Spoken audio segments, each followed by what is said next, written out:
வணக்கம் நண்பர்களே, நான் உங்கள் தனலட்சுமி பிரபு. கதை நிலவு சேனலுக்கு உங்களை அன்போட வரவேற்கிறேன்.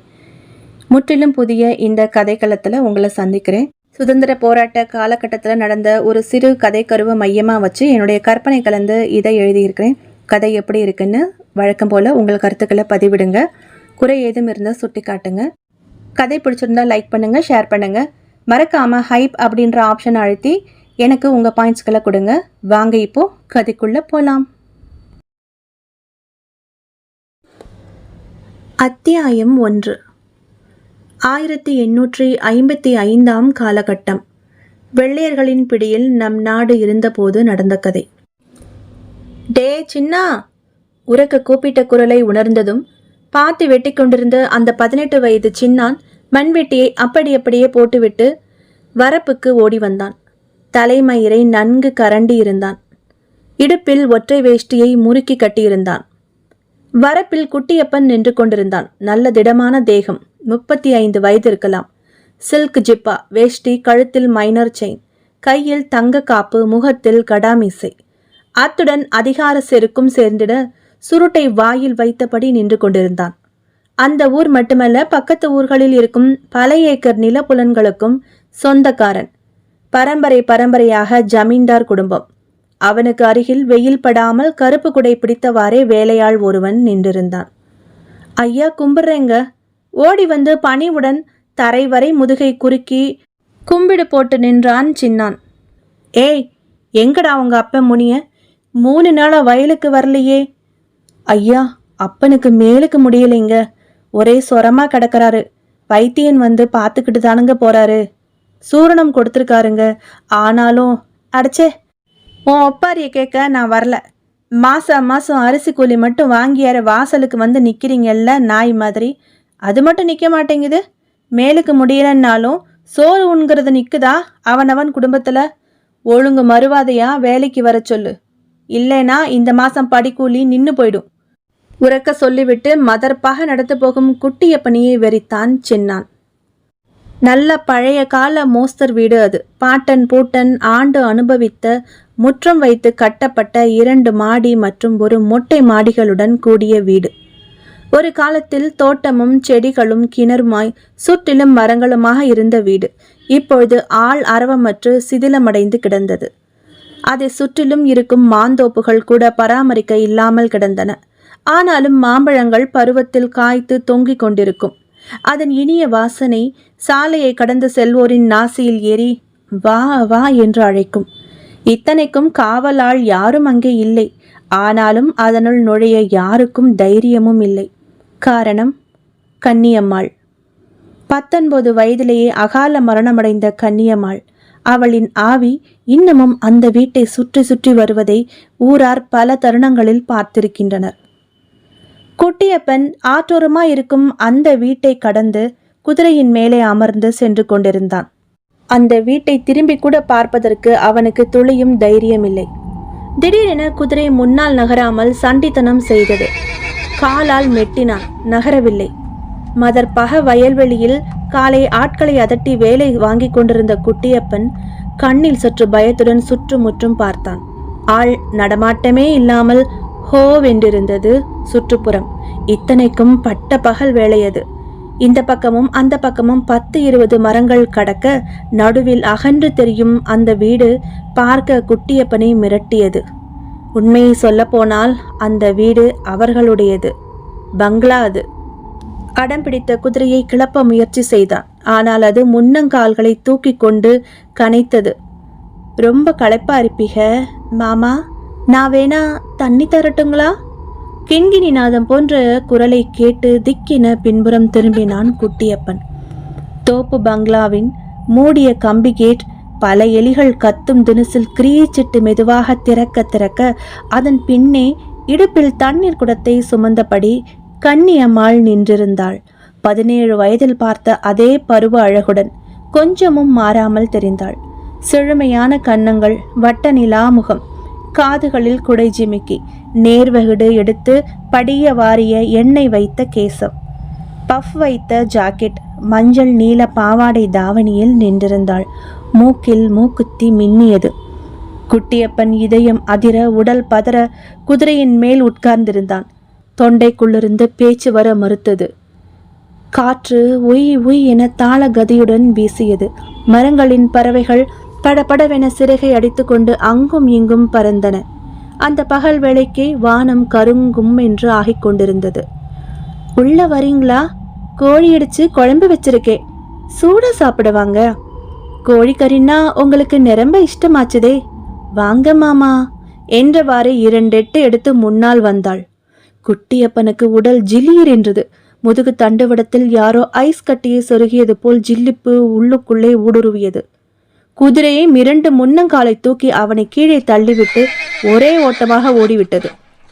அச்சச்சோ, குருதை ஓடிடுச்சா? நீங்க வாங்க மாமா. அவளது குரல் அவன் செவி நரம்பை அறுப்பது போல் இருந்தது. அலறிக்கொண்டே அந்த இடத்தை விட்டு தலை தெறிக்க குதிரையின் பின்னாலேயே ஓடினான் குட்டியப்பன். அத்தியாயம் 2. ஜமீன்தார் நெல்லியப்பர் அந்த பெரிய வீட்டின் கூடத்தில் குறுக்கும் நெடுக்குமாக கைகளை கட்டி கொண்டு நடந்து கொண்டிருந்தார். எதிரில் தூணுக்கருகில் அவரது சகதர்மினியும் குட்டியப்பனின் தாயுமான பங்கஜம் ஒரு நகை குவியலாக நின்று கொண்டிருந்தாள். எதிர்ப்புறம் ஜோசியர் பரமேஸ்வரன், அவர் முகத்தில் சலன ரேகைகள். ஐயாவாள் குரலை இழுத்தார் ஜோசியர். சொல்லும். நம்ம சின்ன ஜமீன்தார் ஜாதகப்படி காலகட்டங்கள் இப்போ பாதகமா இருக்கு. எப்படியோ இந்த 5 வருடங்களை பூர்வ புண்ணிய பலனால சிரமம் இல்லாம கடந்துட்டார். இப்போ அதெல்லாம் கழிஞ்சு போய் அசுப கிரகங்கள் தலை தூக்க ஆரம்பிச்சுடுத்து. அதனால தான் இத்தனை நாள் இல்லாம இப்போ அந்த கன்னியம்மாளோட ஆவி தம்பி கண்ணுல பட்டிருக்கு. குறுக்கிட்டது பங்கஜத்தின் குரல். அவள் குரலில் பயம் கலந்திருந்தது. அவளைத்தான் மலையாள மாந்திரிகனை வச்சு கட்டி போட்டுட்டோமே, அப்புறம் எப்படி அவ கண்ணுக்கு தெரிஞ்சு மிரட்டுறா? பரமேஸ்வரன் ஜோசியர் பங்கஜத்திடம் திரும்பினார். அம்மா, ஆவிகளையும் ஒரு குறிப்பிட்ட காலம் வரைக்கும் தாமா கட்டுப்படுத்தி வைக்க முடியும். நமக்கு கெட்ட காலம் ஆரம்பிச்சுடுத்துன்னா அதுலேயும் ராகு கேது போன்ற அசுப சாயா கிரகங்கள் 8ஆம் மற்றும் 12ஆம் பாவத்தோட தொடர்பு கொண்டு பலவீனமான நிலையில் இருந்தால் இந்த மாதிரி மனுஷ சக்திக்கு அப்பாற்பட்ட ஆவி, பேய், பிசாசு, மோகினின்னு நம்ம கண்ணுக்கு தெரியறதும், அவைகள் நம்ம கூட பேசுறதுக்கு முயற்சி பண்றதும் அல்லது அவைகள் நம்மளை தாக்குறதுமா நடக்கும். சில நேரம் உயிர் பலி கூட நடக்கும். ஓய், நிறுத்துமையா! ஓங்கி ஒலித்தது பெரிய ஜமீன்தார் நெல்லியப்பரின் கர்ஜனை குரல். அதை கேட்டு திடுக்கிட்டு திரும்பினார் ஜோசியர். என்ன ஓய், ரொம்பத்தான் பூச்சாண்டி காட்டுறீரு. அவ என்ன அவ்வளவு பெரிய ஆளா? கேவலம் ஒரு ஆவி, வசிக்கிறதுக்கு ஒரு உடம்பு கூட இல்லாம அலையிற கேவலமான பிறவி. அவ என் குடும்பத்தை, அதுவும் மன்னராண்ட பரம்பரைய தொற்றுவாளா? அப்ப எதுக்கு இவ்வளவு சாமி இருக்கு? பூஜை புனஸ்காரம் அபிஷேகம் எல்லாம் எதுக்கு பண்றேன்? எதுக்கு இருக்கார் என்னோட குலதெய்வம் கருக்குவேல் ஐயனார்?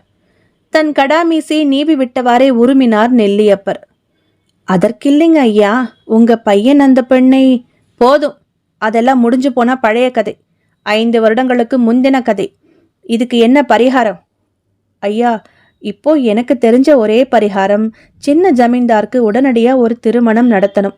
நல்ல மாங்கல்ய பலம் உள்ள பெண்ணா இருக்கணும். சாமி பக்தி அதிகமுள்ளவளா பார்க்கணும். ஓய், அவ்வளவுதானே? நீரே அந்த வேலையை பாரும். இந்த ஜில்லாவில் அந்த மாதிரி எந்த கன்னிப்பெண் இருந்தாலும் அவளை தூக்கிட்டு வந்து என் பையனுக்கு கட்டி வைக்கிறேன். பங்கஜா என்றவாறு தன் மனைவியை திரும்பி அர்த்தத்துடன் பார்த்தார். அவள் புரிந்தது போல் அறைக்குள்ளே சென்று திரும்பி வெளியே வந்தாள். அவள் கையில் வெள்ளி நாணயங்கள். அவற்றை கணவனிடம் தந்தாள். அதை வாங்கி பரமேஸ்வரன் ஜோசியரிடம் தந்தார் ஜமீன்தார். பவ்யமாய் அதை வாங்கி கொண்டார் ஜோசியர். சீக்கிரம் போய் பெண் தேடும் வழியை பாரும். அவர் கட்டளையிட்டதும் பரமேஸ்வரன் ஜோசியர் தலையசைத்துவிட்டு அந்த இடத்தை விட்டு அகன்றார். சிறிது நேரத்திற்கெல்லாம் வேலையாள் ஒருவன் ஓடி வந்தான். ஐயா, ஐயா, என்ன? மாண்புமிகு நிக்கோலஸ் துரை அவர்கள் வந்து கொண்டிருக்கிறார். அதை கேட்ட மாத்திரத்தில் ஹடடே என்ற பரபரப்புடன் எழுந்து வெளியே வாசலுக்கு ஓடி வந்தார் ஜமீன்தார் நெல்லியப்பர். அவரை தொடர்ந்து ஓடி வந்தான் குட்டியப்பன். நிக்கோலஸின் வருகை அவர்களுக்கு குழப்பத்தையும் சற்று பயத்தையும் ஏற்படுத்தி இருந்தது. நிக்கோலஸின் வருகை அவர்களுடைய ஜமீன் வீட்டில் என்ன விதமான பயங்கர விளைவுகளை ஏற்படுத்தி இருந்தது என்பதை அவர்கள் அறிவார்கள். இன்னமும் அந்த பயங்கரத்தின் பிடியிலிருந்து அவர்களால் விலகவே முடியவில்லை. கண்ணியமாளின் ஆவி தற்போது மீண்டும் கண்ணுக்கு தட்டுப்பட ஆரம்பித்திருக்கும் இந்த நிலையில் நிக்கோலஸின் வருகை அவர்களுக்குள் மகிழ்ச்சியை விட பயத்தையே ஏற்படுத்தி இருந்தது எனலாம். அத்தியாயம் 3. வாசலில் வந்து நின்ற சாரட்டிலிருந்து இறங்கிக் கொண்டிருந்தான் அந்த பிரிட்டிஷ் அதிகாரி. மாவட்ட ஆட்சியருக்கு படைக்காவலன் போல வலது கையாக செயல்படவும் அவன். வரி வசூலிப்பது, விஷயங்களை ஊர் பெரிய தலைவர்களிடம் தெரிவிப்பது, அவர்களிடமிருந்து விஷயங்களை கிரகிப்பது, ஒற்று வேலை என நிறைய வேலைகளை செய்வான். தகவல் தொடர்பு அதிகாரி போல. வண்டியை விட்டு கீழே இறங்கிக் கொண்டிருந்த நிக்கோலஸை இரு கரம் நீட்டி வரவேற்றார் ஜமீன்தார். வருக வருக நிக்கோலஸ் அவர்களே.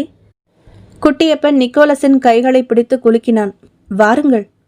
என்ன துரையவர்களே, இந்த பக்கம் வந்து மிகுந்த நாட்களாகிவிட்டதே, உள்ளே வாருங்கள் என்றார் பெரிய ஜமீன்தார். ஒரு பெரிய சிரிப்புடன் நிக்கோலஸ் அவர்களுடன் அந்த வீட்டினுள் நுழைந்தான். கூடத்தில் போடப்பட்டிருந்த திவானில் அமர்ந்தவாறே அந்த காரை கட்டிடத்தை பார்த்தான் நிக்கோலஸ். அவன் சிறிய கண்களில் அதிருப்தி ஓடியது.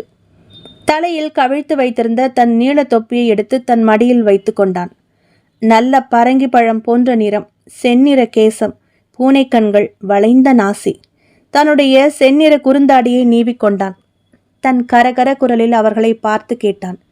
என்ன மிஸ்டர் நெல்லியப்பன், குட்டியப்பன், அந்த பழைய பியூட்டிஃபுல் ஹவுஸ் ஏன் இல்லை? அருமையான புது கட்டுமானம் அல்லவா?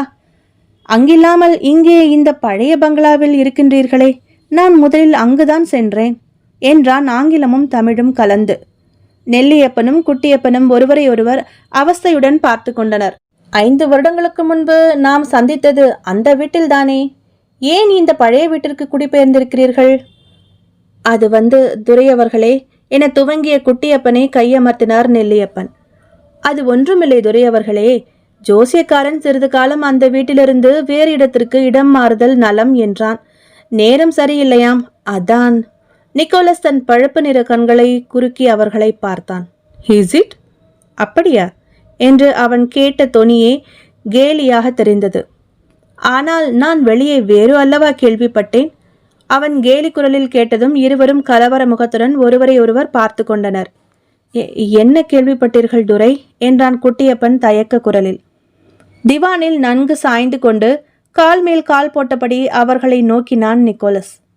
பார்வையில் கூர்மை. அந்த பங்களாவில் ஏதோ ஸ்பிரிட் இருப்பதாகவும் அதனால்தான் நீங்கள் இந்த இடத்திற்கு வந்துவிட்டதாகவும் கேள்விப்பட்டேன். நெல்லியப்பர் குட்டியப்பன் இருவரும் ஒருவரை ஒருவர் பார்த்து கொண்டனர். எதுவும் பேசாமல் மௌனமாக இருந்தனர். என்ன இருவரும் அமைதியாக இருக்கிறீர்கள்? அப்படியென்றால் நான் கேள்விப்பட்டது உண்மைதான் இல்லையா? நிக்கோலஸ் கித்தாப்புடன் கேட்க நெல்லியப்பர் தலையை அசைத்தார். ஆமாம் துரை, நீங்கள் கேள்விப்பட்டது உண்மைதான். அங்கே ஓர் ஆவி குடியேறி இருக்கிறாள். அதனால்தான் நாங்கள் எங்கள் ஜாகியை இங்கே மாற்ற வேண்டியதாகிற்று. கவலையான குரலில் நெல்லியப்பர் சொன்னதை கேட்டு சற்று நேரம் மௌனமாயிருந்த நிக்கோலஸ் பின் கடகடவென சிரிக்க ஆரம்பித்தான். வயிற்றை பிடித்து கொண்டு சிரிக்க ஆரம்பித்தான். அவன் அவ்வாறு சிரிப்பதை புரியாமல் பார்த்து கொண்டு அமர்ந்திருந்தனர் இருவரும். நிக்கோலஸ் வந்ததுமே முன்னால் வேலை செய்து கொண்டிருந்த பெண்கள் எல்லோரும் பின்கட்டுக்கு ஓடிப்போய் விட்டனர். அப்படி அவன் குணம். அவன் சிரிப்பது காதில் விழுந்ததும் அங்கொன்றும் இங்கொன்றுமாக அவர்கள் எட்டி பார்த்தனர். ஏன் சிரிக்கிறீர்கள் துரை? குட்டியப்பன் கேட்டான். பின்ன என்ன, என்ன மாதிரியான ஆட்சி நடந்து கொண்டிருக்கின்றது உங்கள் நாட்டில்? சூரியன் மறையாத நாட்டின் ஆட்சி அல்லவா இது? அப்படி இருக்க ஆவி பேயின உளறுகிறீர்களே. ஏதோ அயல் நாட்டவன் வந்து குடியேறிவிட்டான், நாங்கள் வெளியேறிவிட்டோம் என்பது போல் ஸ்பிரிட் வந்து ஆக்குபை பண்ணி கொண்டது என்கிறீர்களே. இப்படியும் மூடர்களா நீங்கள்? அதுதான் உங்கள் நாட்டில் ஏராளமான மூட நம்பிக்கைகள் கொட்டி கிடக்கின்றனவோ. ஆண்கள் கூட இதற்கு பயப்படுவதுதான் விந்தை. துரை, சொல்வதற்கு நன்றாயிருக்கும், ஆனால் அதை நேரில் பார்த்தவர்கள் நாங்கள். என்னமேன் பார்த்தீர்கள்? எலும்புக்கூடு எழுந்து வந்து ஆடியதா, இல்லை சவம் எழுந்து வந்து சிரித்ததா? இது அப்படி இல்லை என ஏதோ கூற முயன்ற குட்டியப்பனை நெல்லியப்பன் கையமர்த்தினார். துரை, நீங்கள் என்ன சொல்ல வருகிறீர்கள்? ஆவி என எதுவும் இல்லை என்கிறீர்களா? ஆமாம், ஆவி பேய் என்று எதுவும் இல்லை. சும்மா புரளி. கலகக்காரர்கள் உங்களை ஏமாற்றி விரட்டிவிட்டு அவர்கள் அங்கே கூடாரமிட்டிருக்கின்றனர். இப்படித்தான் எங்களுக்கு தகவல் வந்திருக்கின்றது. இதோ பாருங்கள். ஒரு துணிச்சுருளை எடுத்து அவர்கள் முன்னே வீசினான். அவர்கள் அதை எடுத்து பார்த்தனர். மேதகு ஜில்லா கலெக்டர் அவர்களுக்கு தங்கள் சமூகத்திற்கு என் பணிவான வணக்கங்கள். இப்பவும் தங்கள் ஜில்லாவிற்கு உட்பட்ட மாடுகுளம் ஊரின் ஜமீன்தார் நெல்லியப்பரின் பங்களாவில் ஆவி பேய் நடமாட்டங்கள் உண்டு என சொல்லி இஷ்டத்துக்கும் சமூக விரோதிகள் கும்பல் அங்கே கூடாரமிட்டு தங்கி தங்களின் நல்லாட்சிக்கு எதிராக சதி செய்கின்றனர். இந்த விஷயம் ஜமீன்தாருக்கோ அவர் மகனுக்கோ கொஞ்சமும் தெரியாது. பேய் பயத்தில் அவர்கள் அதன் கிட்டே கூட செல்லாமல் தங்கள் பழைய வீட்டிற்கு ஓடி வந்து விட்டனர். மேற்கொண்டு உங்கள் நடவடிக்கையை தர வேணுமாய் கேட்டுக்கொள்கிறேன். இப்படிக்கு தங்கள் நல்லாட்சியை விரும்பும் ஒரு அடிமை. இப்படி முடிந்திருந்தது அந்த துணிச்சுருளில் எழுத்துக்கள். அதை படித்ததும் இருவரது முகத்திலுமே குழப்பரேகைகள். இப்போது என்ன சொல்கிறீர்கள்? நிக்கோலஸ் கேட்டான். உங்கள் பங்களாவில் உங்களுக்கு தெரியாமல் தீவிரவாதிகள் எப்படி இருக்க முடியும்? நிக்கோலஸ் கேட்ட விதமே அவர்களை மிரட்டியது. ஐயோ துரை, இந்த கடிதத்திலேயே எழுதியிருக்கிறார்களே எங்களுக்கு எதுவும் தெரியாது என. அதுதான் உண்மை.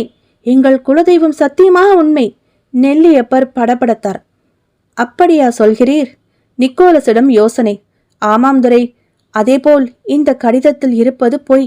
அதாவது அங்கே ஆவி பேய் இல்லை என குறிப்பிட்டிருப்பது. அப்படியென்றால்? நிக்கோலஸிடம் கேள்வி.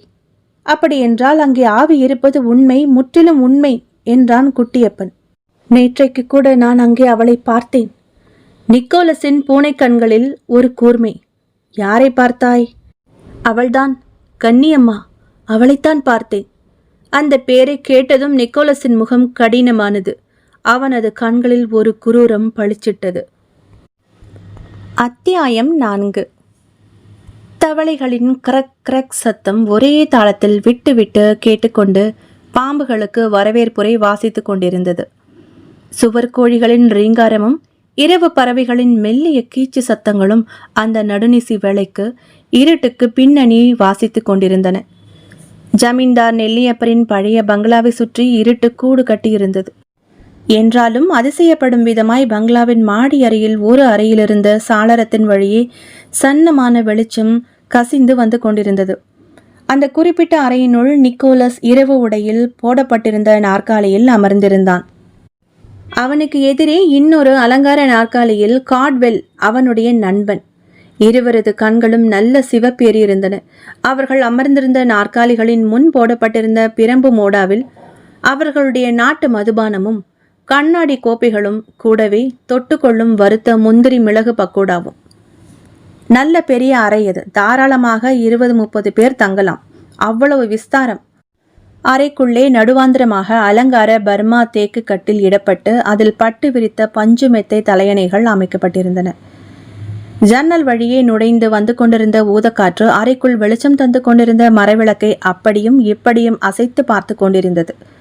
அதன் அசைவில் நிக்கோலஸ் மற்றும் காட்வெல்லின் உருவங்கள் பூதாகாரமாக தெரிந்து அந்த இடத்தை சற்று பயப்பிராந்தியாக காட்டியது.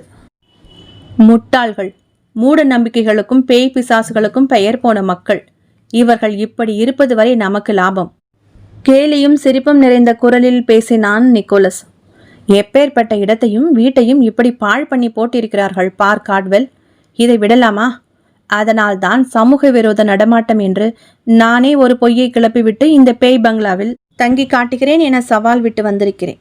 அந்த முட்டாள் ஜமீன்தாரோ அப்படி நான் தங்கி உயிரோடு வெளியே வந்துவிட்டால் இந்த மாளிகை போன்ற வீட்டையும் சுற்றியிருக்கும் மாந்தோப்பையும் என் பெயருக்கு சாசனம் செய்து தருவதாக வாக்களித்திருக்கிறான். அவனுக்கு மேல் அவன் மகன்.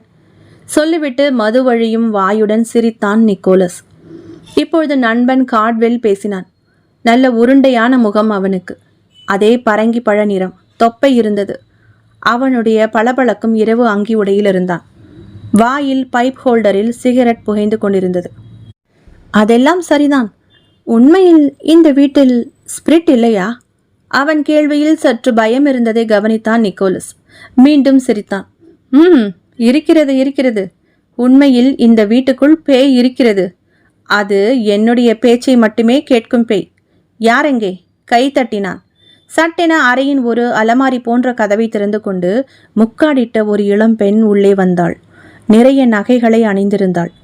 காலில் கெட்டியான சலங்கை அணிந்து அவள் நடக்க நடக்க ஜல் ஜல் என்ற அறையே சப்தத்தில் அதிர்ந்தது.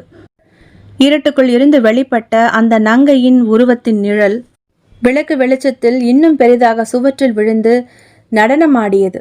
முகம் சரியாக தெரியவில்லை. கார்ட்வெல் ஒரு வினாடி விக்கித்து போனான். இது திணறினான். பேய்தான், மனித பேய், அதாவது எனது வேலைக்கார உளவாளி, சிரித்தான் நிக்கோலஸ். என்ன சொல்கிறாய் நிக்? அவனை வியப்புடன் பார்த்தான் கார்ட்வெல். இவள்தான் அவ்வப்போது இங்கு வந்து இறந்து போன கன்னியம்மாளின் ஆவியாக மிரட்டி பார்ப்போரை பயமுறுத்துகிறாள். ஒரே வயது, உடல் அமைப்பு. இரவு நேரத்திலும் பகல் நேரத்திலும் கொலுசு சப்திக்க அரண்மனை மேல் மாடத்தில் உலாவுவாள். தூரத்திலிருந்து பார்ப்பவர்களுக்கு கன்னியம்மாள் தான் பேயாக உலாவுகிறாள் என்று அச்சம் வரும். 2 நாட்களுக்கு முன்பு கூட வீட்டை கடந்த சின்ன ஜமீன்தாரை பேய் பயம் காட்டினவளும் இவள்தான். அவளை காட்டி கார்ட்வெல்லிடம் சிரித்து கொண்டிருந்தான் நிக்கோலஸ். அதே நேரம் மாளிகை வீட்டின் எதிர்ப்புறம் இருந்த காட்டுப்பகுதிக்குள் அந்த இளம்பெண் நல்லான் என்ற இளைஞனின் கையில் கட்டுண்டிருந்தாள். போதுமத்தான், விடுங்கள். இந்நேரம் ஜமீன் மாளிகையில் அந்த வெள்ளைக்காரன் வந்திருப்பான். நான் உடனே செல்ல வேண்டும். அந்த இளைஞனின் முகம் அதை கேட்டதும் சுருங்கியது. சுந்தரா, இன்னும் எதற்காக அந்த பேய் மாளிகையில் ஆபத்தான வேலையை பார்த்து கொண்டிருக்கிறாய்? அதை விட்டுவிடேன். ஏதோ அரசாங்க உத்தியோகம் தருவான் அந்த துரை என நான் நினைத்திருந்தேன். இப்படி போயும் போயும் பேய் வேடம் தருவான் என நான் நினைக்கவில்லை. பகலில் ஆடு மேய்ப்பவள், இரவில் பேயா? நன்றாக இருக்கிறது கதை. நானும் வேறு அலுவலாக வெளியூர் சென்று விட்டேன். இத்தனை வருடங்களாக நீ இந்த வேலை பார்க்கத்தான் ஊருக்கு வந்தாயா? கோபத்துடன் அவன் கேட்கவும் அந்த மங்கை அவனுடைய மூக்கை நிமிண்டினாள். ஐயோ அத்தான், உங்களுக்கு ஏன் தான் இந்த கோபமோ? நான் என்ன நாட்டை காட்டி கொடுக்கும் உளவு வேலைக்கா போனேன்? ஒரு பேய் வேடமிட்டு ஊராரை பயமுறுத்தச் சொன்னான் அந்த பரங்கியன். அதிலும் குறிப்பாக ஜமீன் குடும்பத்தை. குட்டியப்பனை பயமுறுத்தி பார்ப்பதில் எனக்கும் அவ்வளவு ஒரு மகிழ்ச்சி, கொண்டாட்டம்.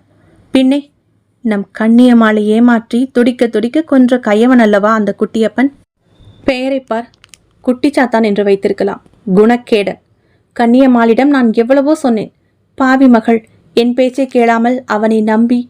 குரல் உடைந்தது சுந்தராவுக்கு. அந்த இளைஞன் அவளை சமாதானப்படுத்தினான். சரி சரி, அழாதே. உன் தோழி கன்னியம்மாளின் பேச்சை ஆரம்பித்தாலே உனக்கு மனம் கலங்கி விடுகிறது. என்ன செய்வது? முட்டாள்தனமாக தன் உயிரை இழந்து விட்டாள். அதுதான் எனக்கும் பயமாக இருக்கிறது சுந்தரா. உனக்கும் அந்த கும்பலால் ஏதாவது ஆபத்து ஏற்பட்டு விடுமோ என அஞ்சுகிறேன். கண்களின் நீரை தன் சேலை தலைப்பில் துடைத்து விட்டபடி சொன்னாள் சுந்தரா. இனி இந்த வேடமிடுதல் இருக்காது என நினைக்கிறேன். ஏன் அப்படி சொல்கிறாய்? அவன் கேட்டான். சவால் விட்டு இந்த மாளிகையில் இரவு தங்கியிருக்கிறான் நிக்கோலஸ். நாளை காலை அவன் உயிருடன் வெளியே வந்தவுடன் அந்த மாளிகையை அவன் பேருக்கு சாசனம் எழுதி தந்து விடுவார் பெரிய ஜமீன்தார். அதன் பிறகு அது அவனுடைய சொந்த மாளிகையாகிவிடும். அதன் பின் பேசின தொகையை அவன் தருவான். அதை வைத்தே அவனை அழிக்கும் ஆயுதத்தை வாங்குவோம். அவன் கதையை முடிப்போம். சரி சரி, நேரமாகிவிட்டதாத்தான். நான் கிளம்புகிறேன். இன்றோடு என் கணக்கை தீர்த்து விடுவதாக அவன் சொல்லி இருக்கிறான். நான் கிளம்புகிறேன், நீங்கள் செல்லுங்கள். கலகக்காரரான உங்களை யாராவது பார்த்தால் ஆபத்து. சொல்லியபடியே அவள் எழுந்தாள். எழுந்த அவளின் கையை பிடித்தான் நல்லான். அவள் திரும்பி பார்த்தாள். என்ன அத்தான்? அவள் குரலில் சினுங்கல் இருந்தது. அந்த மாளிகையில் உண்மையிலேயே கண்ணியம்மாளின் ஆவி இருக்கிறதா? நீ எந்த சந்தர்ப்பத்திலாவது பார்த்திருக்கிறாயா? மெல்லிய குரலில் அவன் கேட்க அவள் சற்று நேரம் மௌனமாயிருந்துவிட்டு பின் சொன்னாள். ஆம், அந்த மாளிகையில் கண்ணியம்மாளின் ஆவி இருக்கிறது. அது உண்மைதான். அதை கேட்டதும் திடுக்கிட்டு போனான் நல்லான். அவன் முகத்தில் அச்சம் பரவியது. அத்தியாயம் 5. சுந்தரவல்லி என்ற சுந்தரா சொன்னதை கேட்டதும் மிரண்டு போய்விட்டான் நல்லான் என்ற அந்த வாலிபன். அவன் முகத்தில் வியர்வை வெள்ளம். என்ன சொல்கிறாய் சுந்தரா? அங்கே கண்ணியம்மாளின் ஆவி உண்மையிலேயே? அவன் முடிக்கவில்லை. ஆம், இருக்கிறாள் என்றாள் மெல்லிய குரலில் சுந்தரா. அவள் ஆத்மா அங்கேதான் சுற்றித் திரிகிறது. அதை நான் பலமுறை உணர்ந்திருக்கிறேன்.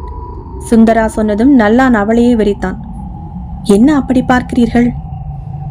இல்லை, நீ சொல்வதை என்னால் நம்ப முடியவில்லை. எனக்கு தெரியும். அதனால்தான் உங்களிடம் அதை பற்றி நான் பிரஸ்தாபிக்கவில்லை. உனக்கு பயமா இல்லையா? ஏன்? எதற்கு பயப்பட வேண்டும்? உண்மையில் அக்கிரமக்காரர்களும் மோசடி பேர்வழிகளும் அல்லவோ அவளை கண்டு பயப்பட வேண்டும். உயிர் தோழியான என்னை அவள் என்ன செய்துவிடப் போகிறாள்? அவள் அங்கே இருப்பதை நான் அடிக்கடி உணர்ந்திருக்கிறேன் அத்தான். அரூபமாக அவள் என் அருகில் இருக்கிறாள். என்னை நான் செய்வதை பார்த்து கொண்டிருக்கிறாள். அதை நான் அறியும்படி நிறைய நிகழ்வுகள் அந்த மாளிகையில் நடந்ததுண்டு. என் கூட இருந்த வேலையாட்களையும் அவள் இம்மி அளவும் தொந்தரவு செய்யவில்லை. நான் உள்ளே நுழைந்தால் மாளிகையின் கதவுகள் தாமாக திறந்து பின் மூடிக்கொள்ளும். வியர்த்தால் மயில் விசிறிகள் தாமாக விசிற ஆரம்பிக்கும். மூடிய ஜன்னல் கதவும் தானாக திறந்து கொள்ளும். என் உணவுகள் என் அறையில் தயாராக இருக்கும். எங்கிருந்தோ சுந்தரா என்ற யாழினும் இனிய கன்னியம்மாளின் குரல் சன்னமாக என் காதுகளில் கேட்கும். உண்மையில் கன்னியம்மாள் அந்த ஜமீன்தார் குடும்பத்தை மிரட்டி அங்கிருந்து விரட்டி அடித்திருக்கிறாள். அதன் பின் அவர்கள் சுதாரித்து கொண்டு மந்திரம் செய்பவரை வைத்து அவளை அந்த வீட்டினுள்ளேயே அடக்கி வைத்து விட்டனர். 5 வருடங்களாக அவள் அமைதியாகத்தான் இருக்கிறாள். எதற்காகவோ காத்திருக்கிறாள். அது எதற்காக என தெரியவில்லை. என்னையும் அங்கே வர அனுமதித்திருக்கிறாள். முதலில் சற்று பயமாக இருந்தது. ஆனால் இப்போது இல்லை. என் அன்பு தோழியை, அவள் இறப்புக்கு பிறகு இருக்கும் சூட்சும சரீரத்தை பார்க்க ஆசைப்படுகிறேன். ஆனால் என் கண்களுக்குத்தான் அவள் தென்பட மாட்டேன் என்கிறாள். சரி சரி, நீங்கள் செல்லுங்கள், நாழியாகிறது என குரல் கம்ம கூறிவிட்டு விடுவிடுவென நடந்து மாளிகை செல்லும் பாதை நோக்கி நடந்து மறைந்து போனாள் சுந்தரவல்லி. நெடுநேரம் அவள் செல்வதையே அதிர்ச்சியுடன் பார்த்து கொண்டிருந்த நல்லான் ஒரு முடிவுக்கு வந்தவனாக சுந்தரவல்லி சென்ற பாதையிலேயே அவனும் நடக்கத் துவங்கினான். அத்தியாயம் 6. காட்வெல் முகத்தை கண்கள் வரை சேலை தலைப்பால் மூடியவாறே தனக்கு உணவு பரிமாறிக் கொண்டிருந்த அந்த பெண்ணையே பார்த்தவாறு உணவறிந்து கொண்டிருந்தான். முதலில் பயம் இருந்த கண்களில் அது விலகி இப்போது ஆசை வழிந்து கொண்டிருந்தது. இந்த இந்திய, அதுவும் தமிழகத்து பெண்கள்தான் எத்தனை அழகானவர்கள்!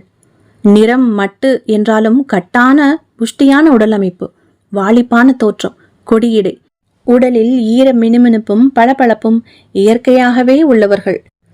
நம் தேசத்து பெண்கள் நிறம் ஒன்றுதான், வறுமையில் வாடுவது போன்ற வற்றி போன தேகம். அந்த சீதோஷணத்திற்கு தோலெல்லாம் வறண்டு காய்ந்து போய் சொர சொரவென இருக்கும். அதை மறைக்கத்தான் முழுக்கை ஆடை கவுன் என அணிய வேண்டியிருக்கிறது. தவறாமல் எண்ணெய் களிம்பு என தேய்த்து கொண்டால்தான் தாக்கு பிடிக்க முடியும். வெயில் கொஞ்சம் கூடினாலும் போதும், முகத்தில் பனிப்பற்று வந்துவிடும். ஆனால் மழை, வெயில், குளிர், காற்று என எல்லாவித சீதோஷணத்திற்கும் தாக்கு பிடிக்கும் இந்த பெண்கள் மிகச் சுவையானவர்கள். என்னென்னவோ பேசிக்கொண்டும் சிரித்து கொண்டும் இருந்த நிக்கோலஸின் அறுவைகள் எதுவும் புத்தியில் விழாமல் மேற்கண்டவாறு எண்ணமிட்டு கொண்டிருந்தான் 40 வயது காட்வெல். அவனுடைய கழுகு பார்வை அந்த வேலைக்கார பெண்ணின் பின்னாலேயே அலைவதை உணர்ந்து கொண்டான் நிக்கோலஸ். என்ன நண்பா, உனக்கு அந்த பெண்ணை பிடித்திருக்கிறதா? என போதையுடன் தலையாட்டினான் காட்வெல். மது கிண்ணத்தில் மதுவை ஊற்றிக் கொண்டிருந்தவளை ஹேய் என சொடுக்கி கூப்பிட்டான் நிக்கோலஸ். மது ஊற்றுவதை நிறுத்தினாள் அவள். ஆனால் நிமிரவில்லை. நீ, உன் பெயர் அவன் யோசிக்க, சுந்தரவல்லி. சுந்தரா என்று பதில் வந்தது அவளிடமிருந்து சற்று அடங்கிய குரலில். யா சுந்தரா, நீ நடனமாடுவதில் வல்லவளாமே என்றதும் அவள் தலை ஆமாம் என்ற ரீதியில் அசைந்தது. வெல், என் நண்பனுக்கு உன் நடனத்தை காண வேண்டுமா? ஆடுகிறாயா என்றான். ஆடு என்ற கட்டளை தொனிக்கும் குரலில் இருந்தது அவன் கேள்வி. அவள் எதுவும் பேசாமல் மதுஜாடியை மேஜை மீது வைத்துவிட்டு நிமிர்ந்தாள். இடுப்பில் கை வைத்தவாறே பின்னோக்கி அப்படியும் இப்படியும் அசைந்தவாறு நடந்தாள். அறையின் மையத்திற்கு வந்தாள். பாதங்களை தரையில் தட்டி குனிந்து வணங்கினாள். சற்று நேரத்திற்கெல்லாம் அந்த அறை நாட்டியத்தால் அதிர ஆரம்பித்தது. ஜல் ஜல் என்ற சலங்கையின் ஒலி வினாடிக்கு வினாடி அதிகரிக்க ஆரம்பித்து அறையையும் தாண்டி வெளியே மாளிகை முழுவதும் கேட்டு எதிரொலித்தது. ஜாமத்தில் எழுந்த சலங்கையின் ஜதி ஓசை சற்று தூரத்தில் வீடுகளுக்குள் ஆழ்ந்த நித்திரையில் இருந்த ஊர் மக்களின் காதில் விழுந்து அவர்களை உறக்கத்திலிருந்து தட்டி எழுப்ப ஆரம்பித்தது. என்ன இது? இந்நேரத்திற்கு யார் நடனம் ஆடுகிறார்கள்? வீடுகளின் ஜன்னல் வழியே கசிந்து வந்த நடன ஓசையை கேட்டு ஆளாளுக்கு பயத்துடனும் குழப்பத்துடனும் பார்த்து கொண்டனர். தூரத்தில் ஆற்றின் அருகே தெரிந்த ஜமீன்தாரின் திகில் மாளிகையில் இருந்துதான் அந்த ஜதி ஓசை வந்து கொண்டிருந்தது. அதை உணர அவர்களுக்கு அதிக நேரம் பிடிக்கவில்லை. வெள்ளைக்காரன் நிக்கோலஸ் பெரிய ஜமீன்தாரிடம் சவால் விட்டு அங்கே தங்கியிருக்கிறான் என்பதை அவர்கள் அறிந்திருந்தனர். அவனை பற்றி அவர்களுக்கு கவலை இல்லை. ஐயோ பாவம் என நினைக்கவும் இல்லை. கன்னியம்மாளின் ஆவியிடம் சிக்கிக் கொண்டான் என சந்தோஷப்பட்டு கொண்டனர். அவனை கொன்று பழி தீர்ப்பாள் கன்னியம்மாள் என அவர்கள் நினைத்திருந்த வேளையில்தான் இந்த ஜதிக்கூத்து அரங்கேறிக் கொண்டிருக்கிறது மாளிகையில். இங்கிருந்து பார்த்தால் பழைய ஜமீன் மாளிகையில் மேன் மாடத்திலிருந்து வெளிச்சம் வருவது தெரிந்தது. அத்துடன் களியாட்டம் வேறு. அப்படியென்றால் கன்னியம்மாள் அங்கே இல்லையா? அரசல் புரசலாக ஊரில் பரவி வந்த விஷயம் கூட இவ்வேளையில் ஞாபகத்திற்கு வந்தது ஊராருக்கு. அதாவது அந்த பரங்கி மண்டையன் நிக்கோலஸ் தான் ஜமீன் வீட்டை கைப்பற்றுவதற்காக ஆளை வைத்து பேய் வேடமிட்டு நாடகமாடிக் கொண்டிருப்பதாக. அப்படியென்றால் உண்மை அதுதானோ? மற்றபடி நம்மை நெருங்க விடாமல் இத்தனை நாள் அலைக்கழித்து கொண்டிருந்த பேய் அங்கே இல்லையா? மக்களிடம் ஒரு விதமான யோசனை. அதே யோசனையுடன் தான் ஜமீன்தார் நெல்லியப்பரும் இருந்தார். நிக்கோலஸ் தன்னிடம் அப்படி நேரடியாகவே சவால் விட்டு கேட்பான் என அவர் நினைக்கவே இல்லை. ஓரிரவு மாளிகையில் நான் தங்கி உயிருடன் காலை வெளியில் வந்தால் எனக்கு அந்த பேய் மாளிகையை எழுதி தருவீரா? அவருக்கு ஒரு புறம் ஆத்திரம் வந்தாலும் அதை அடக்கிவிட்டு சம்மதம் சொல்லவே செய்தார் ஜமீன்தார். பின்னே கன்னியம்மாளின் ஆவியின் மூர்க்கம் எப்படியெல்லாம் இருக்கும் என்பதை நேரிலேயே பார்த்தவர்களாயிற்றே அவர்களுடைய குடும்பம். எனவே அவளுடைய ஆவி நிச்சயமாக அவனை பழித்தீர்த்துவிடும் என அவர் நம்பியதே அதற்கு காரணம். அத்துடன் ஒரே ஒரு நிபந்தனை மட்டும் விதித்தார். அதாவது, இதில் அவனுடைய உயிருக்கு ஏதாவது ஆகிவிட்டால் அதற்கு ஜமீன் குடும்பம் எவ்விதத்திலும் பொறுப்பேற்காது என அரசாங்கத்துக்கு அறிவித்து எழுதி தர வேண்டும் என்று சொல்லி அவ்வாறே வாங்கியும் வைத்து கொண்டு விட்டார் அவர். பின்னே கலெக்டர் வந்து பீரங்கி வைத்து தம் வீட்டை தகர்த்து விட்டால், இவன் செத்து தொலைத்தால் யார் அவர்களுக்கெல்லாம் பதில் சொல்வது? ஒரு மர்ம சிரிப்புடன் தான் எழுதி தந்தான் அவன். அந்த வீட்டினுள் மாலையிலிருந்து அவனும் அவன் நண்பனும் கும்மாளம் அடித்துக் கொண்டிருக்கின்றனர். மாளிகையை சுற்றி சுற்றி வந்து கொண்டிருக்கின்றனர் என அவ்வப்போது ஆட்கள் தகவல் தந்து கொண்டுதான் இருந்தனர். உறக்கமே பிடிக்காமல் உட்கார்ந்திருந்தனர் நெல்லியப்பனும் குட்டியப்பனும். அவர்கள் மனதில் முதலாக ஒரு கலக்கம் பரவியது. ஏமாந்து விட்டோமோ? இதுவரை அவர்களுக்கு எதுவும் ஆகவில்லை என்பதோடு பாட்டும் கூத்துமாக வேறு நள்ளிரவில் கேட்டுக்கொண்டிருக்கின்றது. விடிந்தால் அந்த வெள்ளையனுக்கு தன் பரம்பரை வீட்டை தானம் பண்ண வேண்டுமோ என எண்ணி கலங்கி போயிருந்தார் ஜமீன்தார். ஆனால் அங்கே உண்மையில் நடந்து கொண்டிருந்ததோ வேறு. நடனமாடியவாறே அந்த பெண் ஒரு நீண்ட கூர்வாளை தன் கையில் இப்போது ஏந்தியிருந்தாள். அவர்களை நெருங்கினாள். அத்தியாயம் 7. மது மயக்கத்தில் ஆழ்ந்திருந்த காட்வெல்லும் நிக்கோலஸும் அவளுடைய ஆட்டத்தை கண்ணார கண்டு ரசித்து கொண்டிருந்தனர். சொல்ல முடியாத சந்தோஷத்தில் இருந்தான் நிக்கோலஸ். பின்னே கலெக்டருக்கு அந்த ஜில்லாவில் ஏறக்குறைய 7-8 வீடுகள் வசமாயிருந்தன. அவருடைய உதவியாளன் தனக்கு ஒரு வீடாவது இந்த பகுதியில் இல்லையே என நினைத்து ஏங்கியிருந்து காய் நகர்த்தினான். அதன் விளைவு ஒரு மிகப்பெரிய ஜமீன் மாளிகையே அவன் வசமாக போகிறது. இதற்கு அவன் அரசாங்கத்திடம் பதில் சொல்ல வேண்டியதில்லை. துப்பாக்கி முனையில் வாங்கவில்லை, பந்தயத்தில் ஜெயித்து வாங்கியிருக்கிறான். என்ன, சில வருடங்கள் ஆகிவிட்டன அதற்கு. இனிமேல் அதற்கு எதிர்காலத்தில் துரை பங்களா என்கிற பெயர் வரலாற்றில் மாறியிருக்கும். ஜமீன் மாளிகை இல்லை. விடிந்தால் மாளிகை தன்வசம். இவன் எண்ணத்தில் மிதந்து கொண்டே இருக்க காட்வெல்லோ மான் போல துள்ளி துள்ளி ஆடும் கொடியிடையாளான அந்த பெண்ணையே ஆசை வழியும் விழிகளுடன் பார்த்து கொண்டிருந்தான். அவர்களை சுற்றி சுற்றி வந்து ஆடிக்கொண்டிருந்தாள் அவள். வாயை அசைப்பது போல் தெரியவில்லை, ஆனால் ஏதோ பாடல் ஒன்று அவளிடமிருந்து வெளிப்பட்டு கொண்டிருந்தது. இசைக்கலைஞர்கள் யாரும் அந்த அறையில் இல்லை. ஆனாலும் பாட்டுக்கும் நடனத்திற்கும் ஏற்ப வாத்தியங்கள் ஒலித்து கொண்டிருந்தன அந்த அறையில். இந்த விந்தையான விஷயத்தை மதுமயக்கத்திலிருந்த இருவருமே கவனிக்கவில்லை. பேய் பயமுள்ள இந்த மாளிகையில் எதிரிகள் யாரும் உள்ளே நுழைந்து தம்மை நெருங்க முடியாது என்ற நினைப்பில் எதிரிகள் பயமின்றி, வீரர்கள் பாதுகாப்பின்றி அமர்ந்திருந்தனர் அந்த வெள்ளையர்கள் இருவரும். வாஸ்தவம்தான், வானுடைய எதிரிகள் வர மாட்டார்கள்தான். ஆனால் வெறி கொண்டு பல வருடங்களாக பழிவாங்க அலையும் அந்த ஆன்மா, அது அவர்களை சுலபமாகவே நெருங்கி இருந்தது. ஆடிக்கொண்டிருந்த பெண்ணின் கையில் இப்போது எங்கிருந்தோ நீண்ட கூர்வாள் ஒன்று முளைத்திருந்தது. அதை லாவகமாக சுழற்றி சுழற்றி ஆடிக்கொண்டிருந்தாள். அதுவும் ஆட்டத்தின் ஒரு வகை என நினைத்தவாறே பார்த்து ரசித்துக் கொண்டிருந்தனர் அவர்கள். ஜமீன் மாளிகையை நெருங்கி இருந்தாள் சுந்தரா. மாளிகையின் பின்புறம் புதர்களை தாண்டி, சுற்று சுவர் மதிலை தாண்டி தோட்டத்தில் குதித்தாள். அவள் உண்மையான சுந்தரா. பதுங்கி பதுங்கி அவளை பின்தொடர்ந்தான் அவள் காதலன் நல்லான். அந்த காமுகர்களால் அவளுக்கு இன்று ஏதாவது ஆபத்து ஏற்பட்டு விடுமோ என்ற பயம்தான் அவனை பின்தொடர வைத்தது. அப்படி ஏதாவது அவர்கள் ஆரம்பித்தால் ஒரே சீவாக தன் வாளை கொண்டு அவர்களின் தலையை சீவிவிட வேண்டும் என நினைத்திருந்தான். பேய் வீட்டில் பேய் அவர்களை கொன்றுவிட்டது என ஊரும் நம்பிவிடும். அரசாங்கத்தை நம்ப வைக்க நிச்சயமாக நெல்லியப்பர் ஏதாவது நிக்கோலஸிடமிருந்து எழுதி வாங்கியிருப்பார் என அவன் நம்பினான். ஜமீன்தார் அவ்வளவு சூதானம் என்பதும் அவனுக்கு தெரியும். எனவேதான் சுந்தரவல்லியை காக்க அவள் பின்னோடி வந்து கொண்டிருந்தான். மாளிகையின் பின்புற மதில் சுவரை தாண்டியும் குதித்தான் அவன். மாளிகை நெருங்க நெருங்கவே சுந்தராவின் காதுகளில் கேட்ட பாட்டும் நடனமும் அவளுடைய புருவத்தை உயர்த்த வைத்தன. என்ன இது, நடன கலைஞர்கள் வேறு இருக்கிறார்களா? அது பந்தயத்தில் இல்லையே, ஒரே ஒரு நண்பன் மட்டும் கூட இருக்கலாம் என்றல்லவா நிபந்தனை? யோசிப்புடனே தயக்க நடை போட்டு மாளிகையினுள் நுழைந்தவள் விசாலமான இருட்டு கூடத்தினுள் நுழைந்தாள். நிறைய மர நாற்காலிகள், அலங்கார திவான்கள் போடப்பட்டிருந்தன. தரை முழுவதும் விலையுயர்ந்த கம்பளங்கள் விரிக்கப்பட்டிருந்தன. தலைக்கு மேலே அலங்கார கண்ணாடி விளக்குகள் தலைகீழாக தொங்கிக் கொண்டிருந்தன. 20 நீண்ட அகலமான படிகளை கடந்து மாடி ஹோவென தெரிந்தது இருட்டில். கருஞ்சிவப்பில் பட்டு கம்பளம் மெத்தென படிகளில் விரிக்கப்பட்டு கிடந்தது. தயக்க நடையுடன் மெல்ல மெல்ல கூடத்தில் வந்து நின்றாள் சுந்தரா. தனியாகத்தான் வரவேண்டும் என்பது ஆள் மூலம் பகிரப்பட்ட உத்தரவு. பேசின தொகை நிறைய வெள்ளி பணம். சொந்தமாக கலெக்டரிடம் சொல்லி தனி வீடு, அரசாங்க உத்தியோகம் என வாங்கி தருவதாக வாக்குறுதி அளித்திருந்தான் நிக்கோலஸ்.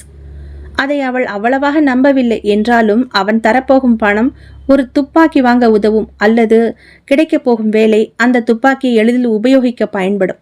அதை வைத்து அந்த கயவன் நிக்கோலஸ் மற்றும் அந்த கலெக்டர் சாம்வேலின் கதையை முடிக்க உதவும். தான் ஒரு புரட்சிக்காரி என்பதோ கன்னியம்மாளின் உயிர் தோழி என்பதோ நல்ல வேளையாக அவர்களுக்கு தெரியவில்லை. கன்னியம்மாளின் கொடூர மரணத்திற்கு பின்தானே சுந்தரவல்லியை வெகுண்டு புரட்சிக்காரியாக மாறியதே.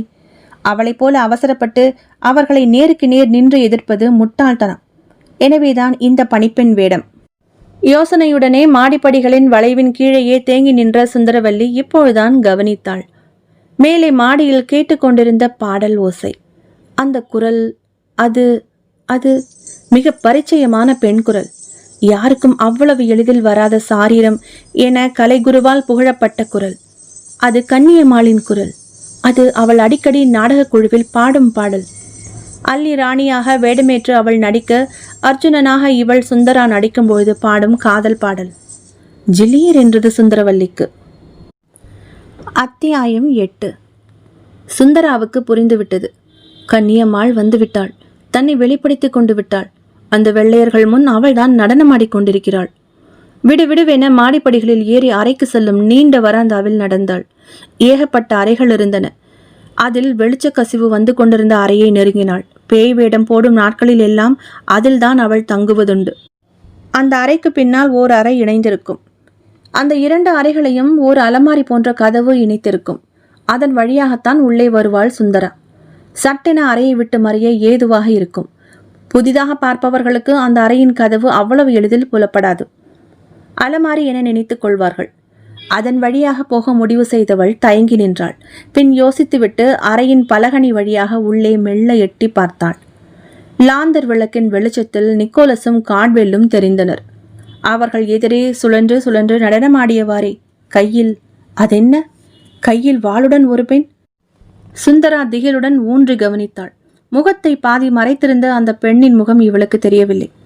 சுவரில் உற்று பார்த்தாள். சுவரில் விளக்கு வெளிச்சத்தில் காட்வெல், நிக்கோலஸ் இருவரின் நிழல் உருவங்களும் படிந்து ஆடி அசைந்து கொண்டிருந்தன.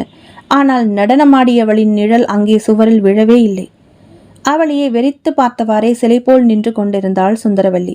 மெல்ல மெல்ல நடனமாடும் அந்த பெண்ணின் அசைவில் தன்னை மறக்க ஆரம்பித்திருந்தாள். அவள் மட்டுமல்ல, இந்த காட்சியை அறையின் வெளியே ஜன்னல் வழியே சுவரை பிடித்து கொண்டு பார்த்து கொண்டிருந்த நல்லானும் தான் தன்னிலை மறந்து பார்க்க ஆரம்பித்தான். தொம் தொம் என்று குதித்து குதித்து அறை அதிர ஆட ஆரம்பித்தாள் அவள். அந்த பெண் காட்வெல்லின் அருகே வரும்பொழுது முற்றிலும் தன்வசம் இழந்திருந்த அவன் சட்டென அமர்ந்த நிலையிலேயே எம்பி ஆடிக்கொண்டிருந்த அவளுடைய இடக்கையை பிடித்தான். அவள் சட்டென நின்றாள். தலையை ஒரு சிலுப்பு சிலுப்பினாள். சேலை தலைப்பு முகத்திலிட்டிருந்தது விலகியது. முகம் முழுவதும் கூந்தல் முன்புறம் படர்ந்து முகத்தை மூடியிருந்தது. வியர்வை முத்துக்கள் அவள் மோவாயிலிருந்து சொட்டின. அவளுடைய நெஞ்சுக்கூடு மேலும் கீழும் இறங்கி வேக வேகமாக அசைந்தது. அவளிடமிருந்து ஒரு விதமான கூச்சல் ஒலி புறப்பட்டது. இவ்வளவு நேரம் மதுர குரலில் பாடிக்கொண்டிருந்தவளிடமிருந்து வேட்டை நாயின் உருமல் ஒலி வெளிப்பட்டு காட்வெல்லை கதிகலங்க வைத்தது.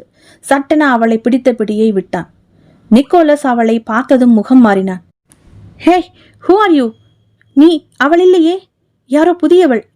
அவன் சொல்லியவாறே சட்டென எழுந்தான். தன் துப்பாக்கி எடுத்தான்.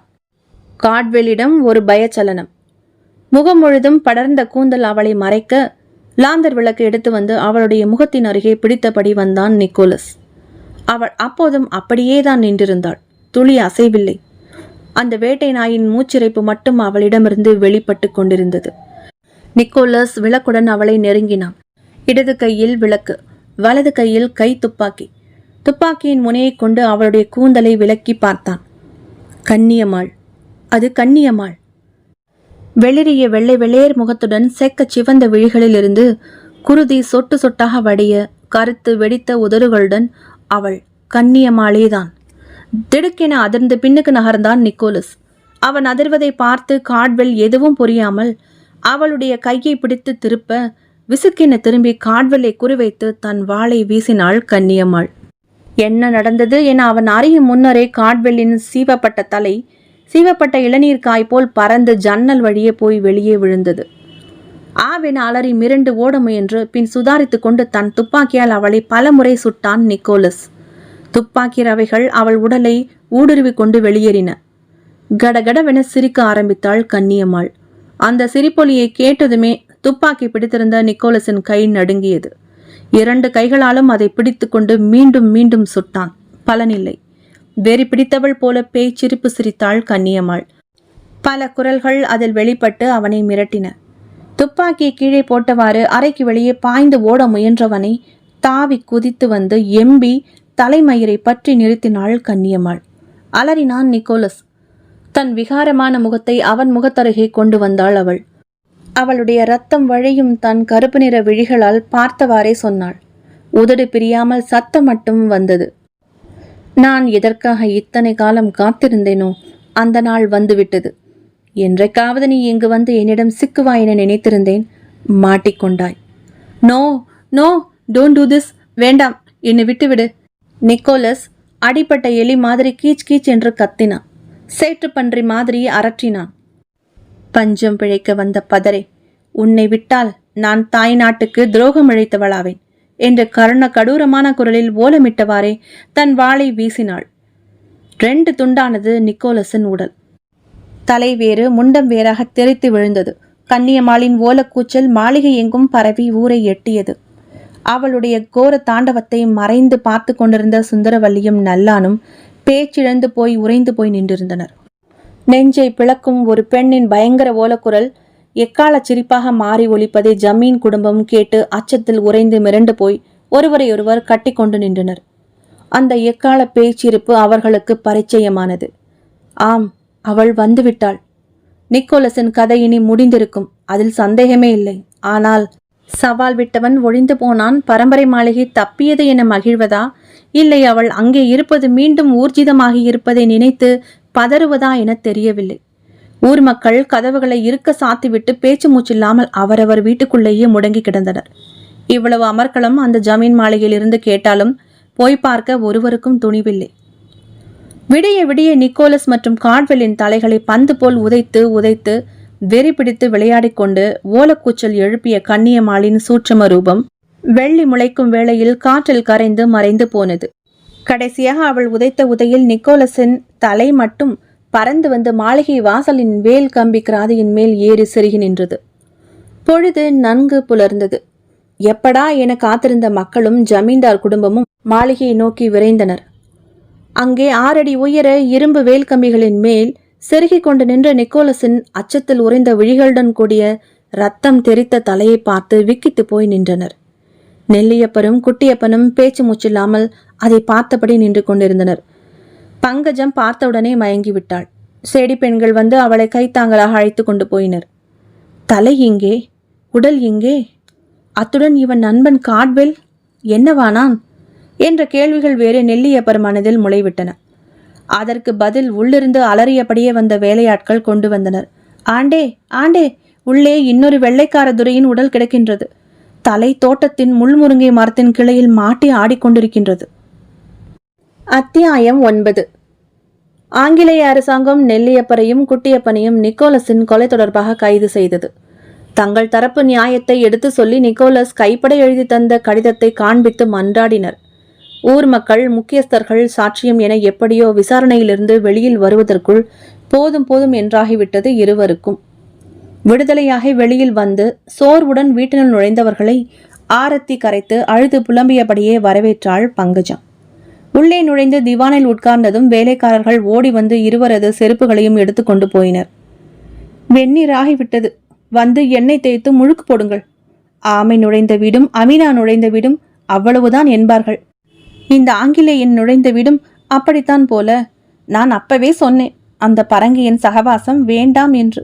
நீங்கள்தான் அரசியல் ஆதாயம் என்று சொல்லி என் வாயை அடைத்து விட்டீர்கள். என் தந்தையார் கூட சொன்னார், ரொம்பவும் வெள்ளையனை நம்ப வேண்டாம் என மாப்பிள்ளையிடம் சொல்லம்மா, நம்மை ஏதேனும் சிக்கலில் சிக்க வைத்து விடப் போகிறான் என்றார். அதுபோலவே ஆகிவிட்டது. எப்பொழுது முதலில் நம் வீட்டில் அவன் நுழைந்தானோ அன்றிலிருந்தே அது பேய் வாழும் மாளிகையாகிவிட்டது. நாமும் வெளியேறிவிட்டோம். இப்பொழுது செத்தும் நம்மை சிக்க வைத்து போய்விட்டான் அந்த கட்டையில் போறவன். மூக்கை சிந்தினாள் பங்கஜம். அப்பன் மகன் இருவரும் எதுவுமே பேசவில்லை. இந்த 2 வாரங்களில் வெள்ளைக்காரன் எப்படியெல்லாம் சித்திரவதை செய்வான் என கண்கூடாக பார்த்தவர்களாயிற்றே. அவர்கள் அதை அனுபவிக்கவில்லை என்றாலும் மற்ற கலகக்காரர்களை கட்டி வைத்து செய்த சித்திரவதைகளை உடல் நடுங்க பக்கத்து அறையிலிருந்து பார்த்து கொண்டுதான் இருந்தனர். நல்ல வேளையாக நிக்கோலஸிடம் எழுதி வாங்கி கொண்டது.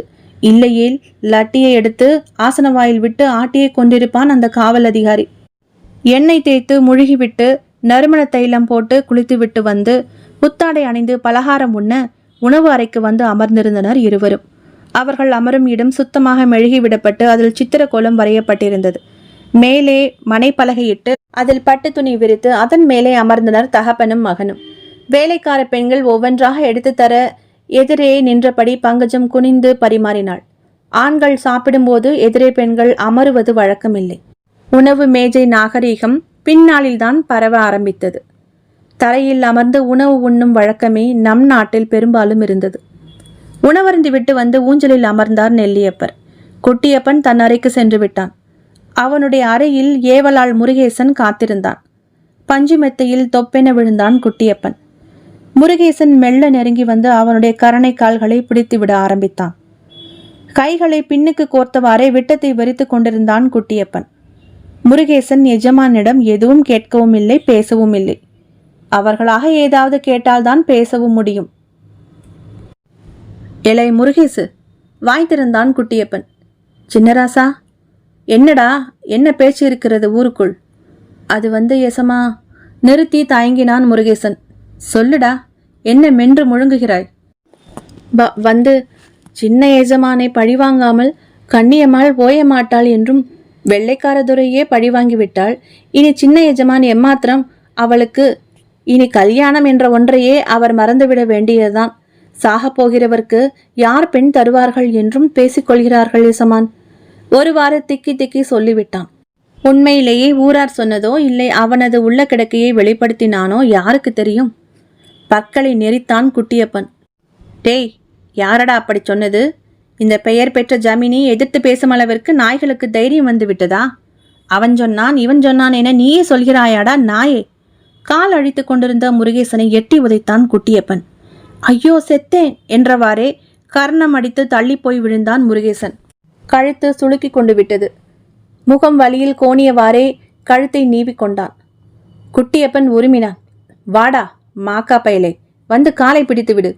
உதைத்தால் ஒரேடியாக பக்கத்து ஊரில் சென்று விழுகிறாயே. ஜமீன் உப்பை தின்று வளர்ந்தும் இத்தனை வருடங்களில் உடல் உறுதியில்லாமல் இருக்கிறாயே என்றவாறே சிரித்தான் குட்டியப்பன். தரையை தேய்த்து நகர்ந்து நகர்ந்து கட்டிலண்டை வந்து உட்கார்ந்து கொண்டு மீண்டும் அவன் பாதங்களை பிடித்து விட ஆரம்பித்தான் அவன். எசமா, நான் சமூகத்திடம் ஒரு சம்சயம் கேட்கலாங்களா? வினயத்துடன் கேட்ட அவனை திரும்பி பார்க்காமலேயே என்னடா என்றான் குட்டியப்பன். அன்னிக்கு அந்த பழைய மாளிகையில கண்ணியம்மாளுக்கு என்ன ஆச்சுங்க எசமா? ஒவ்வொருத்தரும் ஒவ்வொன்று சொல்றாங்களே. அந்த துரை அவளை கொண்டு புட்டதாகவும் சிலர் நீங்க அவளை ஏமாத்தி கொண்டு புட்டதாகவும் சொல்றாங்களே. இந்த வேலைக்கார நாய்க்கு மண்டையில் ஒரே நமைச்சலா இருக்குங்க எசமா. முடிஞ்சு போனதை கிளறானேன்னு நினைக்க வேண்டாம். யார்கிட்டையாவது சொன்னாலே உங்க மனபாரம் தீருமல்லோ என்றான் எஜமான் மனமறிந்த அந்த வேலைக்காரன். குட்டியப்பன் மௌனமா இருந்தான். உண்மைதான், இதை பற்றி யாரிடம் வாய் திறக்காத என கண்டிப்பாக அப்பா 5 வருடங்களுக்கு முன்பே சொல்லிவிட்டார். நிக்கோலஸும் மிரட்டி இருந்தான். வெளியில் சொன்னால் உன் கதை அவ்வளவுதான் என. இப்பொழுது அவனே இல்லை, அகோரமாக செத்து போய்விட்டான். இனி யாருக்கு தெரிந்தால்தான் என்ன? வேலைக்கார முருகேசனின் கேள்வி குட்டியப்பனின் அடிமனதில் இருந்த விஷயங்களை கிளப்பிவிட்டது. 5 வருடங்களுக்கு முன்பு நிகழ்ந்த சம்பவங்களை அவன் மனம் அசை போட ஆரம்பித்தது. அத்தியாயம் 10. இரவு நேரம். பெரிய பந்தல் போடப்பட்டு அந்த மைதானத்தின் நடுவே மேடை ஒன்று பெரிதாக அமைக்கப்பட்டு அலங்கரிக்கப்பட்டிருந்தது. திரை போட்டு மூடப்பட்டிருந்தது மேடை. திரைத்துணியில் கானமயில் நாடகக்குழு என்று பட்டு நூலால் நெய்யப்பட்டு பெண்களின் நாட்டிய உருவங்கள் பொறிக்கப்பட்டிருந்தன. மேடையின் முன் கீழே மக்கள் வெள்ளம் கட்டுக்கடங்காமல் அமர்ந்திருந்தது. கூட்டத்தின் இடையே ஒரே சலசல சத்தம். இன்றைக்கு கானமயில் கன்னியம்மாளின் பாட்டு கச்சேரியும் நடனமும் இருக்குமாமே. ஊர் ஊராக வெளி மாநிலங்கள் கூட சென்று நாடகம் போட்டுவிட்டு இன்று சரியாக 3 வருடங்கள் கழித்து நம் ஊருக்கு வந்திருக்கின்றனர். அப்பொழுது 13 வயது சிறுமியாக இருந்த கன்னியம்மாள் இப்பொழுது 16 வயது பருவமங்கையாகிவிட்டாளாம். பார்த்தாலே அழகு தெரிக்கிறதாம். கலைக்குரு ராஜவேல் ஐயாவின் தவப்புதல்வி என்றால் சும்மாவா?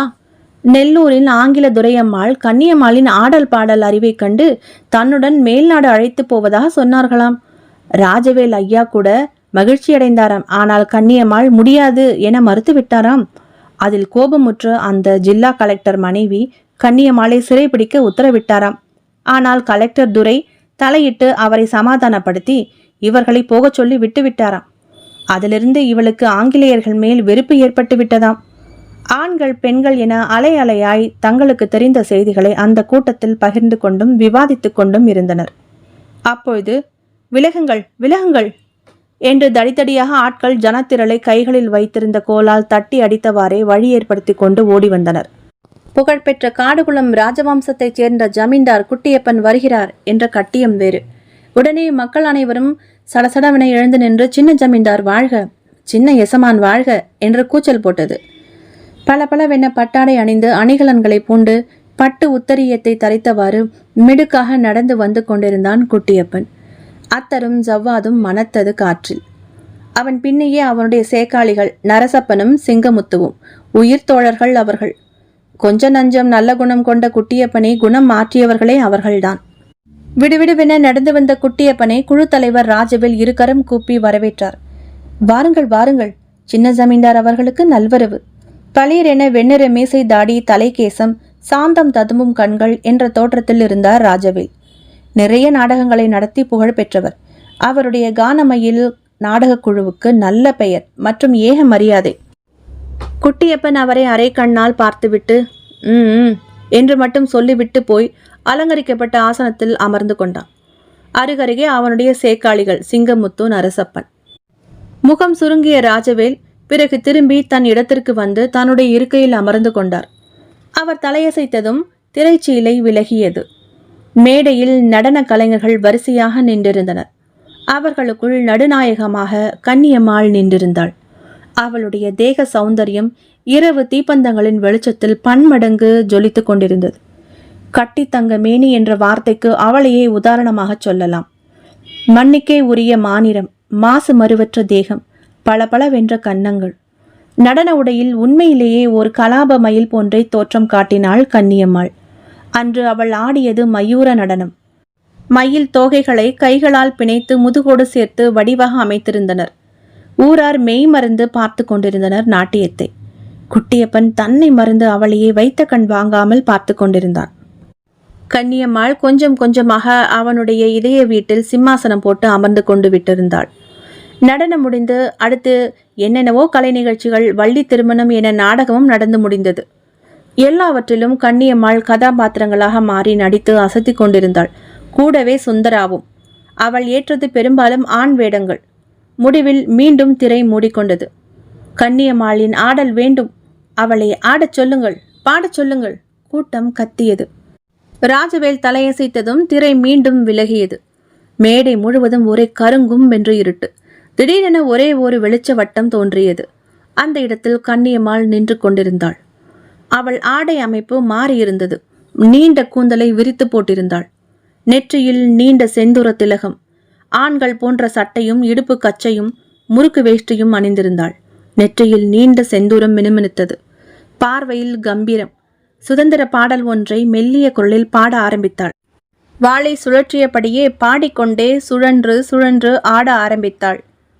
கணீர் என்ற குரலில் அவளுடைய சாரீரம் வெளிப்பட்டது. யாரோ கட்டி போட்ட தினசில் மௌனமாக அமர்ந்து கூட்டம் அவளையே பார்த்து கொண்டிருந்தது. ஆட்டத்தின் முடிவில் சுழன்று ஆடியபடியே வந்து அவள் தன் வாளை வீச அது சதக்கென எதையோ 2 துண்டாக்கி வெட்டியது. கூட்டத்தில் ஆவென ஏக காலத்தில் வியப்பு, பதட்ட குரல்கள். குட்டியப்பன் கூட அதிர்ந்து போனான். இப்பொழுது தீப்பந்தங்கள் அங்கே ஏற்றி வைக்கப்பட்டன. கூட்டம் அதிர்வுடன் பார்த்தது. வெட்டியாது ஒரு ஆங்கிலேய அதிகாரியின் பொம்மை உடல். கையில் நீண்ட இரட்டை குழல் துப்பாக்கி, தொப்பியுடன் பொம்மை தலை உருண்டு விழுந்திருந்தது. உடல் தலை குப்புற கிடந்தது. கூட்டத்தினரின் ஆரவார கூச்சல் விண்ணை பிளந்தது. கைத்தட்டல் ஓசை அடங்க வெகு நேரமாயிற்று. வந்தே மாதரம், நாட்டை விட்டு வெளியேறு வெள்ளையனே என அவள் முழங்க கூட்டமும் அவளை பின்தொடர்ந்து வந்தே மாதரம், வந்தே மாதரம், வெளியேறு வியாபார கூட்டமே என கோஷித்தது. கலை பொழுதுபோக்கு நிகழ்ச்சி என்பதை தாண்டி அந்த பொட்டல்வெளி மைதானத்தில் தேசப்பற்று ஒரு அக்னி குஞ்சு போல் ஊர் மக்களை பற்றி கொண்டு விட்டிருந்தது. அந்த உணர்ச்சி கொந்தளிப்பின் சந்தடியில் 2 உருவங்கள் மட்டும் அந்த இடத்தை விட்டு மெதுவாக நழுவி வெளியேறியிருந்தன. உருவத்திற்கு சொந்தக்காரர்கள் ஆளும் ஆங்கிலேய அரசின் சிப்பாய் வீரர்கள், இந்திய மண்ணின் கைக்கூலிகள். சற்று நேரத்திற்கெல்லாம் அவர்களுடைய புறவிகள் கலெக்டர் மாளிகையை நோக்கி விரைந்து கொண்டிருந்தன. அத்தியாயம் 11. கலெக்டர் பங்களா. இரவு உடையிலிருந்த கலெக்டர் சாம்வேலின் முகம் தக்காளி பழமாய் சிவந்து போயிருந்தது. அவள் அவ்வளவு தூரத்திற்கு போய்விட்டாளா? அப்படியென்றால் வந்த தகவல் உண்மைதான். நாடகம் போடும் சாக்கில் கூட்டம் கூட்டி அங்கே நம் ஆட்சிக்கு எதிராக வீர வசனங்கள் பேசுகிறாளா? அந்த கிழவன் ராஜவேலுவுக்கு அவ்வளவு துணிச்சலா? கத்தினான் சாம்வேல். அது மட்டுமல்ல ஐயா, தங்களுடைய உருவ பொம்மை மாதிரி செய்து அதன் தலையை சீவி எக்காலமிட்டாள் தெரியுமா அந்த பெண்? தன் முன்னிருந்த மேஜையின் மீது பலமாக ஓங்கி குத்தினான் சாம்பேல். கேவலம், ஒரு பெண், அதுவும் ஒரு கிராமத்தை சேர்ந்த கூத்தாடி பெண் என் உருவ பொம்மையின் தலையை சீவுவதா? It's ridiculous. பதிலுக்கு நான் அவளை உருமினான் சாம்பேல். குறுக்கிட்டான் நிக்கோலஸ். மேதகு கலெக்டர் அவர்களே, நாம் இந்த விஷயத்தில் நிதானத்தை கடைபிடிக்க வேண்டும். அந்த நாடகக்குழு பாரம்பரியம் வாய்ந்தது என கேள்வி.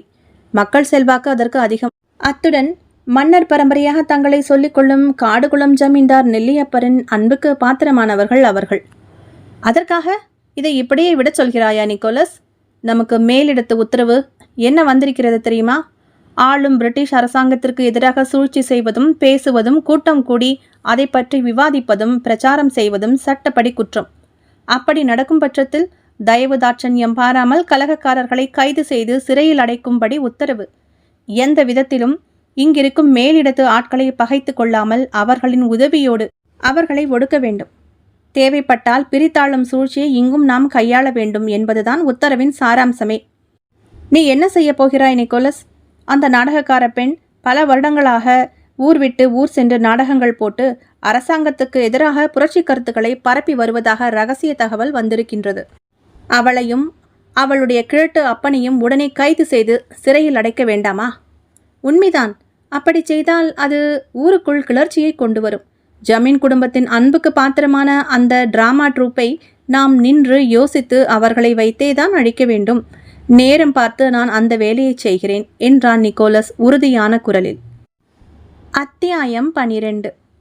ஜமீன்தார் நெல்லியப்பரும் கண்ணியம்மாளின் தந்தை ராஜவேல் ஐயாவும் நெருங்கிய நண்பர்கள். இருவரும் சிறு பிராய பள்ளி தோழர்கள். சிறுவயது முதலே இரு குடும்பங்களுக்கும் இடையில் நல்ல நட்பும் உறவும் இருந்து வருகின்றது. ராஜவேலுவின் நாட்டிய நாடக நிகழ்ச்சி எங்கு நடந்தாலும் தவறாமல் கலந்து கொண்டு ரசிப்பார் நெல்லியப்பர். வருடம் ஒரு தடவை ஜமீன் மாளிகைக்கு விருந்தினராக வந்து தங்கும் அனுமதி எப்போதும் ராஜவேல் கண்ணியம்மாள் குடும்பத்திற்கு உண்டு. அதன்பின் அவர்கள் கலை நிகழ்ச்சிகளுக்காக இடம்பெயர்ந்து சென்று விட்டனர். பல வருடங்கள் கழித்து கானமயில் கலைக்குழு ஊருக்கு திரும்பி வந்து நாடகங்களை அரங்கேற்றம் செய்ததும் நெல்லியப்பருக்கு ஏக மகிழ்ச்சி. அன்றைய தினம் நாடகத்திற்கு அவரால் செல்ல முடியவில்லை. இதனால் மரியாதைக்காக குட்டியப்பனை அனுப்பி வைத்திருந்தார். அவனுக்கு சிறு வயதிலிருந்தே கண்ணியம்மாளை பிடிக்காது. கருகரு தேகத்துடன் எண்ணெய் வழியும் முகத்துடன் எளிய பருத்தி பாவாடையில் அலைபவளை காண எரிச்சலாக இருக்கும். 12 வயது கண்ணியம்மாளின் எண்ணெய் வழியும் முகமும் மருண்ட விழிகளும் தான் அவனுக்கு இப்போது நினைவுக்கு வந்தது. அப்போதைய அவனுடைய 22 வயது கட்டிளம் பருவத்தில் ஏற்படக்கூடிய எல்லா தீய சகவாசங்களும் அவனுக்கு அப்பொழுது ஏற்பட்டிருந்தன. அப்பாவை நாடக பைத்தியமாக்கி வைத்திருக்கும் அந்த ராஜவேல் கிழவனை அப்படித்தான் மனதுக்குள் எண்ணுவான். அந்த ராஜவேல் கிழவனை குட்டியப்பனுக்கு பிடிக்காது. இந்த நாடகக்கார பெண் ஆடும் நாட்டிய நிகழ்ச்சி மிக பிரசித்தமாமே, அதையும் பார்க்கலாம். அவள் எண்ணத்தைத்தான் ஆடுகிறாள் என்று என நினைத்து கொண்டுதான் நண்பர்களை அழைத்து கொண்டு அவன் வந்தது. வந்த இடத்தில் நேர்மாறாக கன்னியம்மாளின் கண்ணை பறிக்கும் அழகு அவனை அப்படியே குப்புற தள்ளி பேச்சிழக்கும்படி செய்துவிட்டது. 2 நாட்களுக்கு அவன் அறையை விட்டு எங்குமே செல்லவில்லை. ஊன் உறக்கம் பிடிக்கவில்லை. நண்பர்களை பார்ப்பதையும் தவிர்த்தான். அப்படியும் அவனை பார்க்க வந்திருந்த சிங்கமுத்துவும் நரசப்பனும் அறைக்குள்ளே சென்று படுக்கையில் கிடக்கும் அவனுடைய முகத்தை பார்த்தனர். அவனுடைய உறக்கமற்ற விழிகளை பார்த்துவிட்டு திகைத்து போய் நின்றனர். என்ன சின்னராசா, ஏன் இப்படி இருக்கிறீர்கள்? முகமெல்லாம் கவலை பாய்ந்து போய் கிடக்கின்றதே. இலே முருகேசு! அவர்கள் அழைத்தவுடன் பக்கத்தில் கை கட்டி தள்ளி நின்றிருந்த முருகேசன் ஓடி வந்தான். ஐயாவு, என்னடா ஆனது உங்கள் எஜமானருக்கு? இப்படி இருக்கிறார்? அதை ஏன் கேட்குறீங்க ராசாமாரே? உங்க கூட 2 நாள் முந்தைய நாடகம் பார்க்க ராவில் வந்தாரே, அப்போ பிடிச்சி இதுதான் நிலை. ஊன் இல்லை, உறக்கம் இல்லை, கேட்டால் எந்த கேள்விக்கும் பதில் இல்லை. எசமானி அம்மா கூட பேசி பார்த்துட்டு மந்திரிக்கிறதுக்கு ஐயனார் கோயில் பூசாரியை வர சொல்லியிருக்காங்கோ. பெரிய ராசா வேற ஊரில் இல்லைங்களா? அதான் அம்மாளுக்கு ஒரே व्यசனமாக கிடக்குதுங்கோ. ஒரு பாட்டம் மூச்சு விடாமல் ஒப்பித்து நிறுத்தினான் முருகேசன். நண்பர்கள் இருவரும் ஒருவரையொருவர் அர்த்தத்துடன் பார்த்து சிரித்து கொண்டனர். நான் சொன்னேன் அல்லவா, பயல் நாடக பந்தலில் இல்லை, வேறு எங்கோ ஓர் உலகத்தில் சஞ்சரித்து கொண்டிருக்கிறான் என சொல்லிவிட்டு முருகேசனிடம் திரும்பி, எலை, உன் எசமானனை மோகினி பிடித்து கொண்டு விட்டாளடா என்றான். மோகினியா? விழிகளை அகட்டினான் முருகேசன். ஆமாம், மோகினியேதான். கன்னியம்மாள் என்ற கன்னி மோகினி. சரி சரி, நீ வெளியே இரு, நாங்கள் உன் எசமானுடன் பேச வேண்டும். ஐயாவே இழுத்தான் முருகேசன். என்ன? அம்மா ஐயாவை விட்டு விலகக்கூடாதுன்னு சொல்லி இருக்காங்களே. அட போடா, உங்கள் ஐயாவை நாங்கள் ஒன்றும் கடிச்சு தின்னுட மாட்டோம், போ. அவனை வெளியே தள்ளிவிட்டு கதவை சாத்தி தாழிட்டனர். அகல சிரிப்புடன் அவன் அருகே வந்து கட்டிலில் தொப் தொப் என இருபுறமும் குதித்து விழுந்தனர். குட்டியப்பன் எழுந்து சாய்ந்து உட்கார்ந்து கொண்டான். என்னடா, என்னை கொஞ்சம் தனியே விடுகிறீர்களா? நான் இப்போது எங்கும் வெளியே வருவதாக இல்லை. சொன்னவனின் முகத்தை பிடித்து தன் பக்கம் திருப்பினான் நரசப்பன். அட, இதை பாரடா சிங்கா, ஐயாவை தனியாக விட வேண்டுமாமே. சரி, சித்தூரிலிருந்து சொப்பன சுந்தரி ஒருத்தி இறக்குமதி ஆகியிருக்கிறாள் என நாட்ராயன் வந்து தகவல் சொல்லிவிட்டு சென்றான். புது வரவாம். சின்ன ஜமீனுக்காக யாரையும் வரவிடாமல் காத்து கொண்டிருக்கிறானாம். அதை சொல்லலாம் என்று வந்தால் ஒரேடியாக இழைத்து துரும்பாகி இருக்கிறாயே. சரி சரி, நாங்கள் கிளம்புகிறோம் என சொல்லிவிட்டு நடந்தவர்கள் குட்டியப்பன் உடனே ஆஹா, நானும் வருகிறேன் என ஓடி வருவான் என நினைத்து ஏமாந்து போனார்கள். அவனிடம் எந்த சலனமும் இல்லை என்பதை உணர்ந்து ஆச்சரியத்துடன் திரும்பி மஞ்சத்தை நோக்கினர். அங்கே அவன் இல்லை. எழுந்து சென்று ஜன்னல் வழியே கீழே தெரிந்த தோட்டத்தை வெறித்து கொண்டிருந்தான். ஒருவர் முகத்தை ஒருவர் பார்த்து கொண்டிருந்து விட்டு அவனை நெருங்கினர் சேக்காளிகள். பின்புறமிருந்து எட்டி பார்த்தனர். அவர்கள் முகத்தில் சிரிப்பு. தோட்டத்தில் மயில் ஒன்று தோகை விரித்து அழகாக ஆடிக்கொண்டிருந்தது. அதையே வைத்த கண் வாங்காமல் பார்த்து கொண்டிருந்தான் குட்டியப்பன். கன்னியம்மா, கன்னி மயில் என்றது அவன் உதடு, அவனையும் அறியாமல். அவனிடமிருந்து அனல் பெருமூச்சொன்று புறப்பட்டது. அவனை தன் புறம் திருப்பினான் சிங்கமுத்து. குட்டியப்பா, உன் மனம் அந்த நாடகக்காரியிடம் சென்று விட்டதா? உனக்குத்தான் அவளை சிறு வயதிலிருந்தே பிடிக்காதே என்றான் ஆச்சரியத்துடன். அது எப்படி பிடிக்காமல் போகும்? 10-12 வயதில் பார்ப்பதற்கும் பருவமங்கையாக பார்ப்பதற்கும் வித்தியாசம் இல்லையா? கேலி குரலில் கேட்டான் நரசப்பன். சரி, பிடித்து விட்டது தானே. சின்ன ஜமீன்தார் ஆசைப்படுகிறார் வா என்றால் வந்துவிடப் போகிறாள். அதற்கு ஏன் இத்தனை விசனம் என்று திரும்பி மீண்டும் கட்டளை நோக்கி நடந்தான் குட்டியப்பன். அட, மீண்டுமா? ஐயா சின்னராசா, என்னதான் உன் நினைப்பு? சொல்லிவிட்டு போங்களேன். ஆள் அனுப்பிவிடவா என்றான் நரசப்பன். குட்டியப்பன் நின்று திரும்பி அவனை பார்த்தான். அவள் என் காதலி, என் மனைவியாக போகிறவள். என் காதலை அவளுக்கு புரிய வைத்து அவளை என் மனைவியாக்கி கொள்ளப் போகிறேன். அவளை மரியாதை குறைவாய் பார்ப்பதோ பேசுவதோ எனக்கு பிடிக்காது என சொல்லிவிட்டு அரைக்கதவை திறந்து கொண்டு வெளியேறினான் குட்டியப்பன். ஆவென திறந்த வாயை நெடுநேரம் அவர்கள் மூடவில்லை, நரசப்பனும் சிங்கமுத்துவும். அத்தியாயம் 13. நந்தவனம் ஏராளமான வாசனை மலர்களால் பூத்து குலுங்கிக் கொண்டிருந்தது. அங்கங்கே மயில்கள் திரிந்து கொண்டும் அகவிக்கொண்டும் இருந்தன. மான்கள் துள்ளி துள்ளி ஓடிக்கொண்டு விளையாடிக் கொண்டிருந்தன. இதமான தென்றல் காற்று அவர்களை வருடி கொண்டு போனது. கன்னியம்மாளின் மெத்தென்ற மடியில் தலை வைத்து படுத்திருந்தான் குட்டியப்பன். அவளுடைய நீண்ட பின்னலிட்ட பட்டு போன்ற கருங்கொந்தலை தன் கைகளால் பிடித்து இழுத்தான். ஏதோ யோசனையில் இருந்த கன்னியம்மாள் என திரும்பி அவனை நோக்கி விழிகளை திருப்பினாள். என்ன அத்தான், கூந்தலை பிடித்து இழுக்கிறீர்களே? பின்னே எத்தனை முறை உன்னை கூப்பிட்டேன், உன் காதிலேயே விழமாட்டேன் என்கிறதே. அதனால் தான் உன் பட்டு கூந்தலை பிடித்து இழுத்தேன். ஆமாம், இவ்வளவு மிருதுவாக இருக்கிறதே உன் கூந்தல், எப்படி பராமரிக்கிறாய்? என் ஒன்றுவிட்ட அக்காள் இருக்கிறாள், அவள் மகளுக்கு கூந்தல் ரொம்ப உதறுகிறதாம். என்னவெல்லாமோ செய்து பார்த்தாளாம், ஒன்றும் சரியில்லையாம். புலம்பினாள். நீதான் ஏதாவது அழகு குறிப்பு தருவாயே, சொல், அவளிடம் சொல்கிறேன். கன்னியம்மாள் சிரித்தாள். ஆஹா, அக்கா மகளை பற்றி அக்கறை பலமாக இருக்கிறதே. அட என்ன நீ, அவளுக்கு திருமணம் நிச்சயமாகிவிட்டது என்றான் பொய்க்கோபத்துடன் குட்டியப்பன். சரி சரி, கோபிக்காதீர்கள், சொல்கிறேன். சிறிது வெந்தயத்தை எடுத்து ஊற வைத்து அதனுடன் செம்பருத்தி இலைகளை சேர்த்து மைய அரைத்து தயிர் கலந்து பூசிவிட்டு பின் அரிசி களைந்த நீரில் கழுவி வந்தால் உடல் உஷ்ணத்தால் கூந்தல் உதிர்வது நின்று நன்கு பட்டு போல் வளர ஆரம்பிக்கும் என சொல்லியவள் இவனிடமிருந்து பதில் ஏதும் வராது போகவே திரும்பி பார்த்தாள். அவன் ஒரு பக்கமாக சாய்ந்து மௌனமாக இவளையே பார்த்து கொண்டிருந்தான். என்ன அப்படி பார்க்கிறீர்கள்? இல்லை, 12 வயதில் நான் பார்த்த சிறுமி எப்படி இப்படி அழகு கொழிக்கும் தேவதையாக வளர்ந்து நிற்கிறாள் என பார்க்கிறேன். கன்னியம்மாளின் முகம் சிவந்து போனது. போங்கள், அதையே எத்தனை தடவைதான் சொல்வீர்கள் என்றவள் சட்டென முகம் வாடினாள். என்ன என்ன முகவாட்டம்? பதறினான் குட்டியப்பன். நம் இருவரது காதலையும் தங்கள் தந்தையார் பெரிய ஜமீன்தார் ஏற்றுக்கொள்வாரா? நான் ஒரு நாடகக்காரி. அது மட்டுமல்ல, நான் இப்பொழுது ஒரு புரட்சிக்காரி என ஆங்கிலேய அரசால் அறிவிக்கப்பட்டவள். நாடகங்கள் நடத்தக்கூடாது என ஆங்கிலேய அரசால் தடை உத்தரவு போடப்பட்டிருக்கிறது. எங்கள் குழுவிற்கு வெளியில் எங்கு சென்றாலும் ஏகப்பட்ட கெடுபிடிகள்.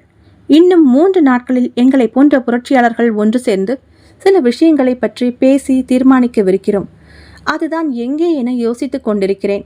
அவள் சொல்ல குட்டியப்பன் அவளுடைய பஞ்சு கைகளை பிடித்து கொண்டான். கண்ணி, நீ இந்த விஷயத்தை நிறுத்தக்கூடாதா?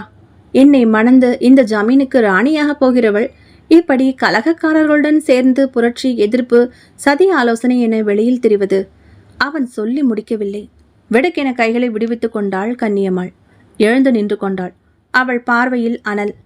மன்னிக்க வேண்டுமத்தான், நாங்கள் போராடுவது உங்களுக்கும் சேர்த்துதான். உங்களுடைய நிலங்களையெல்லாம் நில உச்சவரம்பு திட்டம் மூலம் அவர்கள் கையகப்படுத்தி கொண்டுள்ளனர்.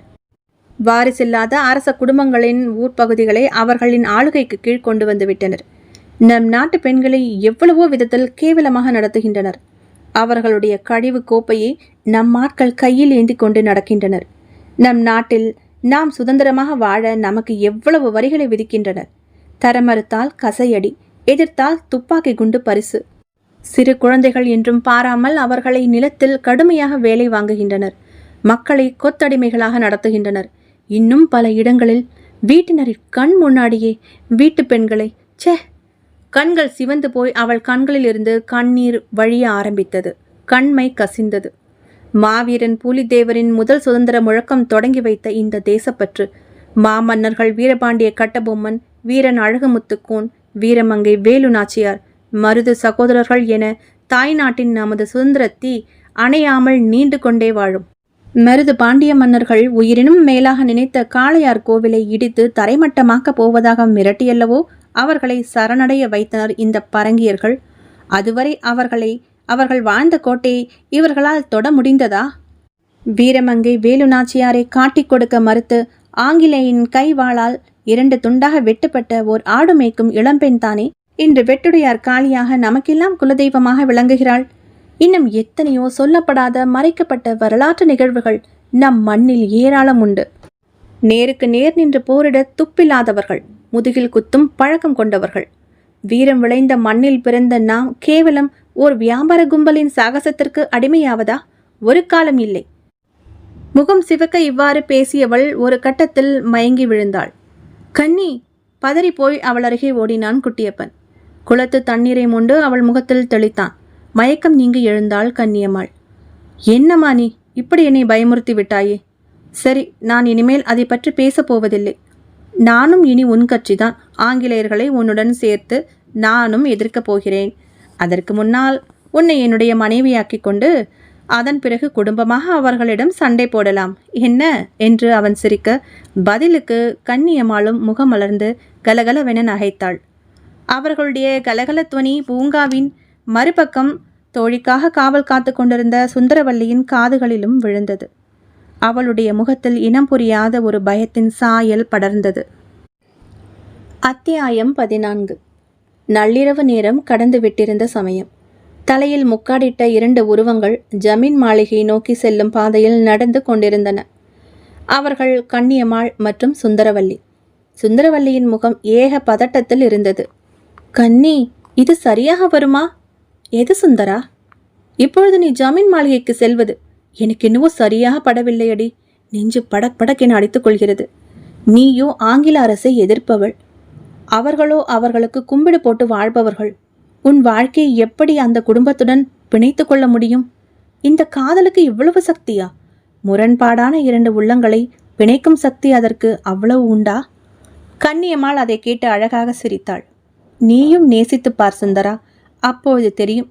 இந்த 6 மாத காலங்களுக்குள் அவருடைய உள்ளமும் என்னுடைய உள்ளமும் பல ஜென்ம பிணைப்பை கொண்டு விட்டதடி.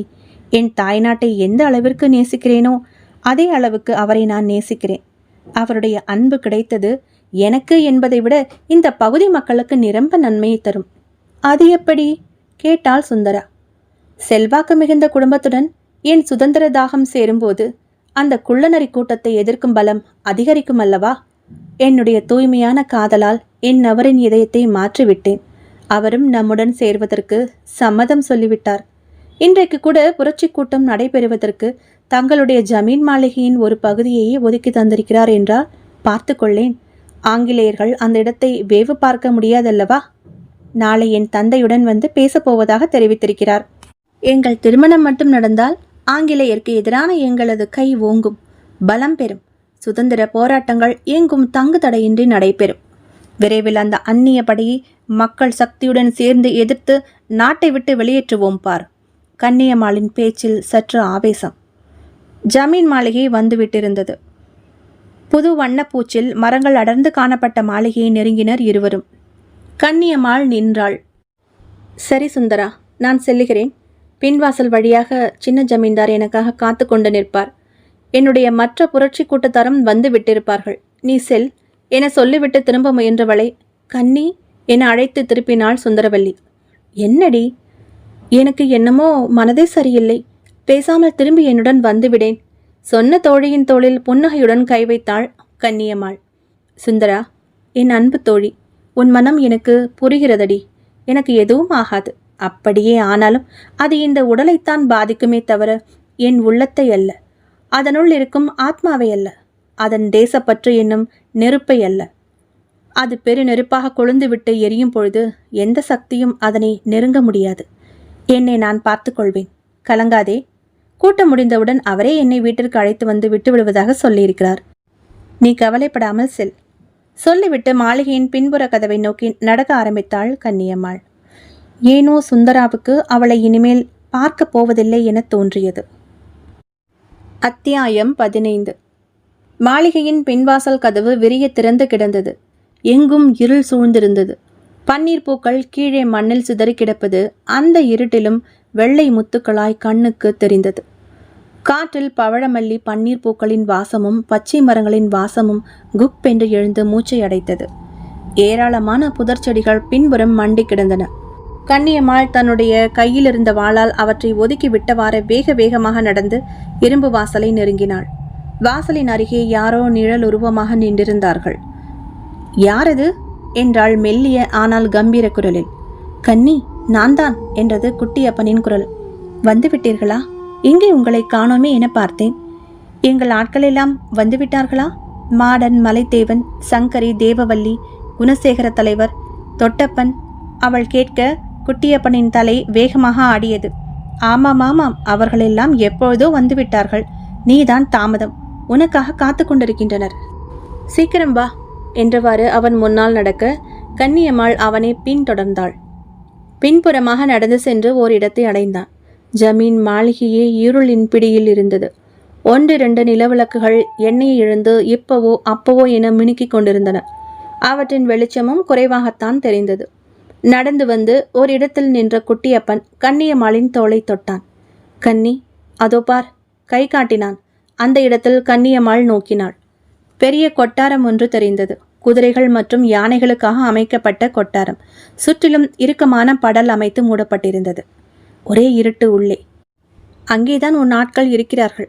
என் தந்தையார் விழித்துக் கொள்வார் என்பதால் விளக்கை ஏற்றவில்லை. சீக்கிரம் போ, நான் இங்கேயே இருக்கிறேன். இந்தா என அப்போதுதான் ஏற்றிய ஒரு மரவிளக்கை அவள் கையில் தந்தான் குட்டியப்பன். காற்றில் அசைந்து ஆடிய விளக்கின் வெளிச்சத்தில் இருவரது முகங்களும் பிரகாசமாக தெரிந்தன. விளக்கை தரும்பொழுது கன்னியம்மாளின் கைகளை பற்றினான் குட்டியப்பன். அவள் முகம் நாணியது. என் கண்ணே, உன்னை எப்போது பார்ப்பேன் இனி என்றான் குட்டியப்பன் கம்மிய குரலில். கன்னியம்மாளின் முகத்தில் ஆச்சரிய ரேகைகள். இது என்ன அத்தான், கூட்டம் முடிந்து இதோ 2 மணி நேரங்களில் வந்துவிடுவேன். அப்பொழுது பார்த்து கொள்ளுங்களேன். நான் வருகிறேன் என சொல்லிவிட்டு கைவிளக்குடன் கொட்டாரத்தை நோக்கி நடக்க ஆரம்பித்தாள் அவள். ஒரு சிற்பம் அசைவது போல் நடந்து செல்லும் அவளையே கண்கொட்டாமல் பார்த்து கொண்டு நின்றான் குட்டியப்பன். அவனிடமிருந்து பெருமூச்சு ஒன்று வெளிப்பட்டது.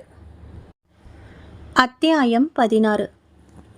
கொட்டாரத்தை நெருங்கினாள் கன்னியம்மாள். சுற்றிலும் காற்று வீசுவது கூட நின்று போய் ஒரே அமைதி. உள்ளிருந்து எந்த ஒரு சத்தமும் இல்லை. இருமும் சத்தமோ செருமும் சத்தமோ இரகசிய குரல்களோ எதுவுமே கேட்கவில்லை.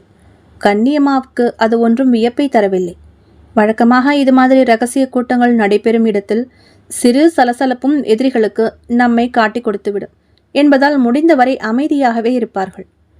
கொட்டார வாசலை கடந்து உள்ளே காலை வைத்தாள் கன்னியம்மாள். விளக்கின் வெளிச்சம் உள்ளே விழுந்தது. உள்ளே பார்வையை போட்டவள் முகத்தில் அறை வாங்கியது போல் திடுக்கிட்டாள். கீழே யாரோ குப்புற விழுந்து கிடந்தார்கள்.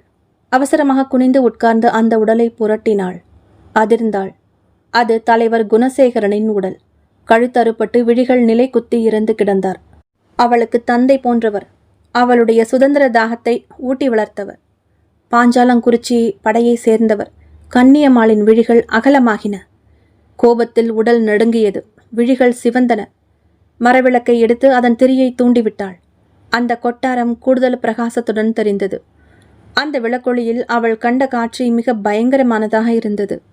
புரட்சி கூட்டம் என்றும் கலகக்காரர்கள் என்றும் சொல்லப்பட்ட நாட்டு விடுதலைக்காக போராடிய அவளுடைய ஆட்கள் அனைவருமே தலைவேறு முண்டம் வேறாக கிடந்தனர். ஆண் பெண் வயதானவர்கள் என்ற பாகுபாடு இல்லாமல் இரத்தம் சிந்தி கொடூரமாக இறந்து கிடந்தனர். அப்படியே சிலை போல் கையில் ஏந்திய விளக்கோடு நின்றிருந்தாள் கன்னியம்மாள். துரோகம், துரோகம் என அவளுடைய உள்ளம் கதறி கூச்சலிட்டது. காதல் என்ற பெயரில் குட்டியப்பன் தன்னை ஏமாற்றி விட்டான் என புரிந்தது. சுந்தராவின் பயம் உண்மையாகிவிட்டது. கன்னியம்மாளுக்கு தன்மேலேயே ஆத்திரம் வந்தது. ஆவேச அவமானம் வந்தது. டேய் குட்டியப்பா, மோசக்காரா என கத்திக்கொண்டே தன் இடைவாளை சரேலென உருவினாள். கைவிளக்கை தூக்கி எறிந்தாள். திரும்பி வாசலை நோக்கி பாய்ந்தாள். அதே நேரம் கொட்டார வாசலை கடந்து உள்ளே நுழைந்து கொண்டிருந்தனர் அவர்கள். நிக்கோலஸ், கலெக்டர் சாமுவேல், ஜமீன்தார் நெல்லியப்பர். அவர்கள் பின்னாடியே தலையை தொங்க போட்டவாறு குட்டியப்பன். துரோகி, சண்டாளா என கத்தியவாறே தலைவிரி கோலமாக உருவிய வாளுடன் அவனை நோக்கி ஒரு பெண் புலி போல பாய்ந்தாள் கன்னியம்மாள். நிக்கோலஸின் துப்பாக்கி வெடித்தது. தோட்டா சரியாக அவள் நடு இதயத்தை துளைக்க அலறிக்கொண்டே கீழே சாய்ந்தாள் அந்த இளம் வீரமங்கை. மண்ணில் ரத்தம் சிந்தியபடி கிடந்த அவளை நோக்கி நடந்து வந்தான் சாம்வேல்.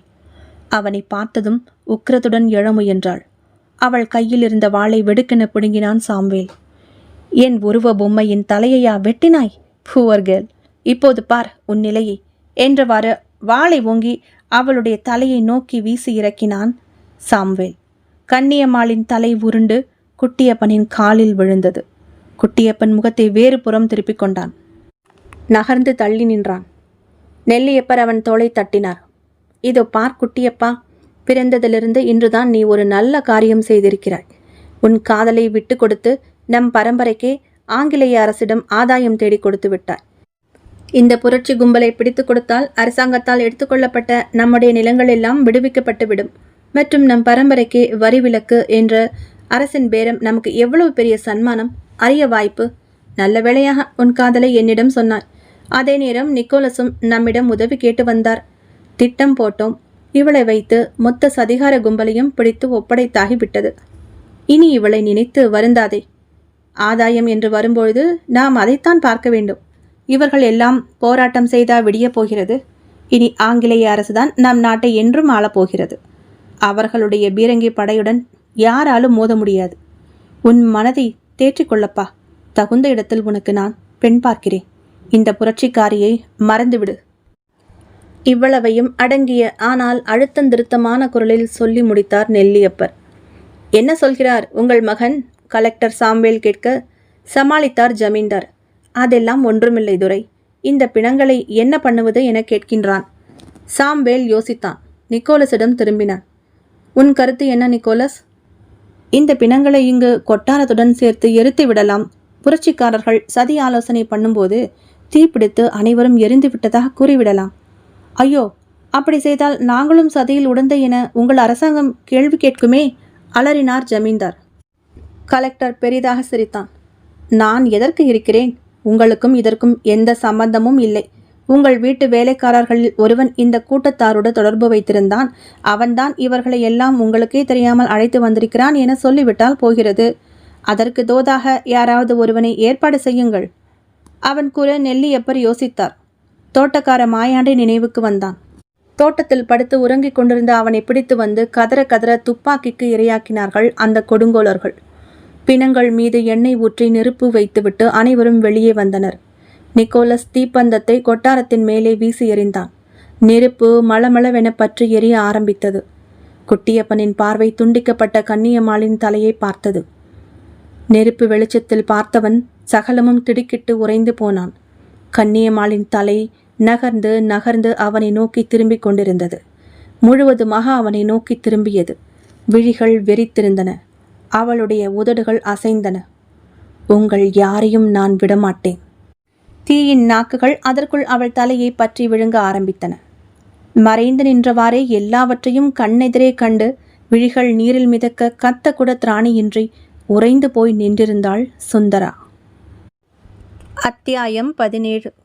காடுகுளம் ஜமீனே ஸ்தம்பித்து போயிருந்தது அந்த தகவலை கேட்டு. என்னதான் பொய்த் தகவல்கள் ஆங்கிலேயர்களால் பரப்பப்பட்டிருந்தாலும் உண்மை தகவல்கள் எப்படியோ வெளியே கசிந்து விட்டது. கன்னியம்மாளின் தந்தை ராஜவேலு துடித்து போனார். தன் ஒரே செல்ல மகள் கன்னியம்மாளின் மரணத்தை ஏற்றுக்கொள்ள முடியாமல் பொங்கி எழுந்து கையில் அரிவாளுடன் கலெக்டர் அலுவலகத்தினுள் நுழைந்தவர் 2 நாட்கள் கழித்து ஊர் கண்மாயில் சடலமாக கிடந்தார். உடலெல்லாம் இரத்த காயங்கள். ஊரார் வாயடைத்து போயினர். பேய் அரசாண்டால் பிணம் தின்னும் சாத்திரங்கள் கேட்க நாதியில்லை. நண்பரான பெயர் பெற்ற நெல்லியப்ப ஜமீன்தாரே அந்த குடும்பத்தை கைவிட்டு விட்ட பிறகு சாதாரண ஜனங்கள் என்ன செய்ய இயலும்? மௌனமாக கண்ணீர் விட்டனர். கானமயில் நாடக கலைக்குழு சின்னா பின்னமானது. பெண் கலைஞர்கள் சூறையாடப்பட்டனர் நிக்கோலஸ் மற்றும் சாம்வேலால். ஆண் கலைஞர்கள் மர்மமாக இறந்து போயினர். கன்னியம்மாள் மரணமடைந்த அன்றே இரவோடு இரவாக சுந்தரா அந்த ஊரை விட்டு வெளியேறி காட்டினுள் சுற்றித் திரிந்தாள். அப்பொழுது அடைக்கலம் தந்தவன்தான் நல்லான். ஆங்கிலேய அரசுக்கு எதிராக வெஞ்சினம் கொண்டவன். அவனிடம் நடந்ததை சொல்லி கண்ணீர் விட்டாள். தோழியை கொன்றவர்களை பழிவாங்க துடித்த அவளை நேரம் வரும் வரை காத்திருக்கச் சொன்னான். போர் பாசறையில் ரகசியமாக போர் பயிற்சிகளை கற்க ஆரம்பித்தாள் அவள். இது இப்படி இருக்க ஜமீன் மாளிகையில் எல்லோர் நிம்மதியும் உறக்கமும் பறிபோனது. இரவு நிம்மதியாக யாராலும் உறங்க முடியவில்லை. தீப்பிடித்து எரிந்து கருகிய முகங்கள் எல்லோர் முன்னாடியும் வந்து மிரட்டின. தலையில்லாத கன்னியம்மாளின் உடல் குட்டியப்பனை மாளிகை எங்கும் விரட்டி விரட்டி பயமுறுத்தியது. விடிந்ததுமே அந்த அமானுஷ்யங்கள் எல்லாம் சட்டென அடங்கிவிடும். இரவானால் மீண்டும் தொடர மிரண்டு போன ஜமீன் குடும்பம் வேறு மாளிகைக்கு குடிபெயர்ந்தது. அப்படி போனாலும் அங்கும் கன்னியம்மாள் கொடூர பேயாக வந்து நெல்லியப்பன் மற்றும் குட்டியப்பன் கழுத்தை நெரித்தாள். பங்கஜத்தை படுக்கையில் இருந்து தூக்கி வீசினாள். கால் மாட்டில் உட்கார்ந்து ஒப்பாரி வைத்து அழுது புலம்பினாள். நிம்மதி இழந்த ஜமீன்தார் ஒரு புகழ்பெற்ற மலையாள மந்திரவாதியை வரவழைத்தார். அவர் கன்னியம்மாள் மற்றும் கொடூரமாக மாண்ட அனைவரது ஆவியையும் கட்டுப்படுத்தி பழைய மாளிகைக்கு உள்ளேயே கட்டி வைத்தார். அன்றிலிருந்து 5 வருடங்களாக அவளுடைய தொல்லை இல்லாமல் இருந்தது. இப்பொழுது இந்த நிக்கோலஸ் வந்து அவளை கிளப்பி விட்டு விட்டான். தன்னையே உயிர் பலியாக தந்து அவளது கட்டையும் உடைத்து விட்டான். மீண்டும் அவள் என்னவெல்லாம் செய்ய போகிறாளோ தெரியவில்லை. கலங்கிய மனதுடன் பழசையெல்லாம் யோசித்தவாறே எப்போது தூங்கினானோ தெரியாது. குட்டியப்பனுக்கு மீண்டும் முழிப்பு வந்தபோது நேரம் நள்ளிரவை தாண்டியிருந்தது. இரவு உணவை வேண்டாம் என தவிர்த்து விட்டு படுத்தது வயிறு கிள்ளவும் தான் நினைவுக்கு வந்தது பசி. ஏதாவது சாப்பிடலாமா? அருகினில் மேஜையை பார்த்தான். பழங்கள் வைக்கும் தட்டு நிரம்பி இருந்தது. அருகிலேயே பளபளவென்ற நறுக்கும் கத்தி. விளக்கின் திரியை தூண்டிவிட்டு பெரிதாக்கினான். ஒரு ஆப்பிளை எடுத்தான். கத்தியால் அதன் தோலை சீவினான். வேலையாள் முருகேசன் வெளிவாசலில் படுத்திருப்பான். அவனை சத்தம் போட்டு எழுப்புவானேன்? நினைத்தவாறே பழத்தின் தோலை சீவிக் கொண்டிருந்தவனுக்கு திடீரென ஓர் வாசம் நாசியில் ஏறியது. வாசம் என சொல்ல முடியாது. அது பொசுங்கிய நாற்றம்.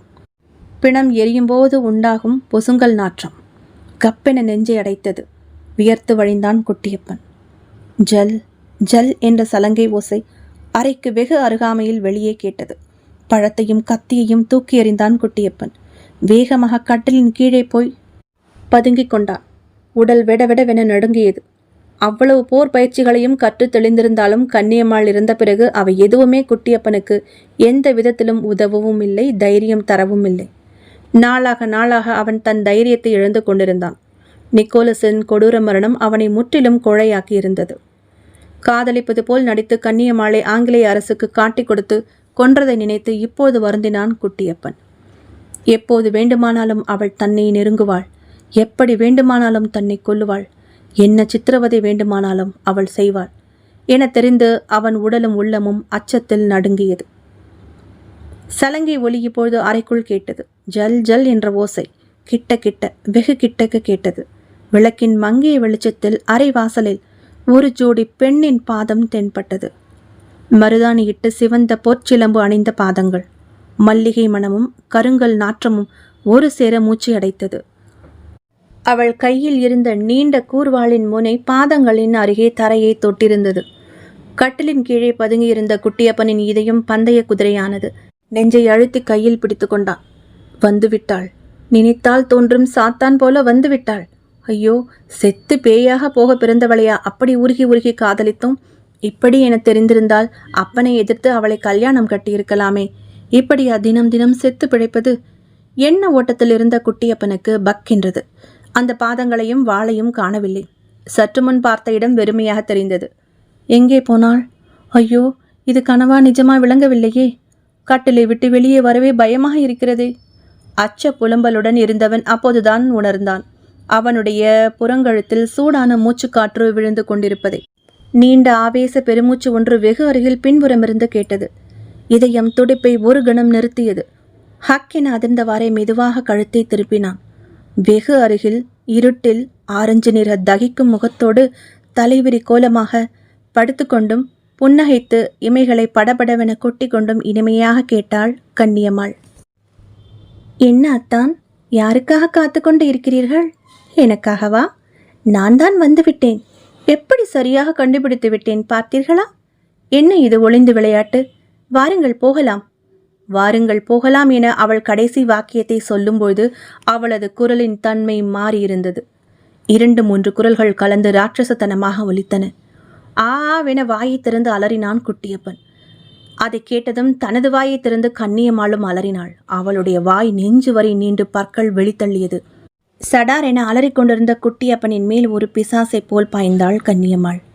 குட்டியப்பனின் ஓலம் ஜமீன் மாளிகையே அலறவிட்டது. ஜமீன்தாரும் பங்கஜமும் ஆட்களும் வந்து பார்த்தபொழுது கட்டிலின் அடியில் உடல் ரத்தம் வற்றி போய் அலங்கோலமாக சக்கையாக செத்து கிடந்தான் குட்டியப்பன். அத்தியாயம் 18. மதுரையிலிருந்து பரமக்குடிக்கு குதிரையில் பயணமாகிக் கொண்டிருந்தான் கலெக்டர் சாமுவேல். கூடவே அவனுடைய புதிய உதவியாளன் ஆத்தர். மழை தூர ஆரம்பித்ததும் பயணம் தடைப்பட்டது. ஆத்தர் சொன்னான், மழை வலுத்துவிடும் போல இருக்கிறது. இருட்டியும் விட்டது. இன்று இரவு எங்காவது ஓர் ஊரில் தங்கிவிட்டு அதிகாலையில் பயணத்தை தொடரலாம். யோசனைக்கு பின் தலையசைத்தான் சாமுவேல். அதன்படி அருகிலிருந்த ஒரு கிராமத்தினுள் நுழைந்தது அந்த கூட்டம். கூடாரங்கள் அடிக்கப்பட்டன. தீப்பந்தங்கள் ஏந்திய தட்டி மரங்கள் அங்கங்கே கூடாரங்களை சுற்றி நட்டு வைக்கப்பட்டன. மழை கொஞ்சம் பெரிய தூறலாக மாறியது. இரவு உணவு கிராமத்திலிருந்து வரவழைக்கப்பட்டது. கிராம தலைவர் போன்ற ஒருவர் தலைப்பாகையை அவிழ்த்து கக்கத்தில் வைத்தபடி நின்று கொண்டிருந்தார். சாம்வேலும் ஆதரும் உணவருந்தியவாறே அவரை அருகில் அழைத்தனர். துரை என்று அருகில் வந்து நின்ற அவருக்கு அடுத்து அவர்கள் கேட்டது பேரிடியாக இருந்தது. துரை என கண்களில் கண்ணீர் மின்ன கெஞ்சினார் அவர். வேண்டாம் துரை, தயவு செய்து விட்டு விடுங்கள். ஆத்தர் சீறினான். என்ன மென்னி, ஜில்லா கலெக்டர் கேட்கிறார், மறுத்து பேசிக்கொண்டு நிற்கிறாயே. போய் சமீபத்தில் பெரிய மனுஷியான இளம்பெண்ணை அனுப்பிவை போ. இந்த பாக்கியம் யாருக்கு கிடைக்கும் என்றான் நக்கலாக. காலையில் வரி வசூல் செய்ய கிளம்ப வேண்டியிருக்கிறது. Quick quick. அந்த ஊர் பெரியவர் மழையில் நனைந்தவாறே ஊருக்குள் சென்று மக்களை கூட்டினார். புலம்பியவாறே கலெக்டர் உத்தரவை சொன்னார். அதை கேட்டதும் மக்கள் ஆவேசமானார்கள். ஆவேச கூச்சல்கள் புறப்பட்டது கூட்டத்தாரிடம். இளைஞர்கள் கொதித்தனர். நாய்கள், வெறிபிடித்த சொறி நாய்கள், இவன்களை இனிமேல் சும்மா விடக்கூடாது. அவன் வீட்டு பெண்களை இப்படி நாம் கூப்பிட்டால் அனுப்புவான்களா? நாசக்கார கூட்டம். மக்களே, கிளம்புங்கள். இங்கிருந்து இவன்கள் ஒருத்தனை உயிருடன் விடக்கூடாது. வெட்டி கொண்டு நம் மடப்புறத்தை எல்லையிலேயே புதைத்து விடுவோம். ஊர் தலைவர் கவலையான குரலில் பேசினார். அவர்களின் சிப்பாய்கள் துப்பாக்கிகள் வைத்துள்ளனர். நெருங்கும் நம்மை சுட்டு வீழ்த்து விடுவார்கள். சுடட்டுமே. அப்படி எத்தனை பேரை சுடுவார்கள்? 10, 20? சாகிறோம். குண்டுகள் தீரும் வரை சுடட்டும். மீதமிருக்கும் நீங்கள் ஊர் மக்கள் அவர்களை கண்டந்துண்டமாக வெட்டி கூறு போட்டு வெளி உலகுக்கு தெரியாமல் கொன்று புதைத்து விடுங்கள். காட்டிக் கொடுக்கும் கைக்குலிகள் யாரையும் விட்டு வைக்காதீர்கள். நெஞ்சை நிமிர்த்தி முன்னால் நடந்தனர் சுந்தராவும் நல்லானும். ஆம், அவர்கள் இருவரும் இந்த ஊரில்தான் இப்பொழுது வசித்து வருகின்றனர். ஜமீன் மாளிகையில் கன்னியம்மாளின் கோர தாண்டவத்தையும் நிக்கோலஸ் மற்றும் கார்ட்வெல்லின் முடிவையும் நேரில் கண்ட பிறகு அவர்களுக்கு புது உற்சாகமே பிறந்துவிட்டிருந்தது. வசமாக இன்று வந்து இந்த சாம்பேல் நாய் மாட்டிக்கொண்டு விட்டது. மக்களை தூண்டிவிட்டு அவனை கொன்று ஒழிக்க இதுதான் சமயம் என கிளம்பிவிட்டனர். அவர்களை தொடர்ந்து இளைஞர்கள் கூட்டம் ஆவேசத்துடன் நடந்தது. மழை இடி மின்னலுடன் வலுப்பெற்றிருந்தது. இப்பொழுது அத்தியாயம் 19.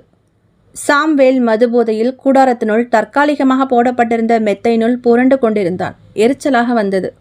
இன்னும் ஏன் வரவில்லை? சே, அடிமை நாய்கள்! டேய்! கத்தினான்.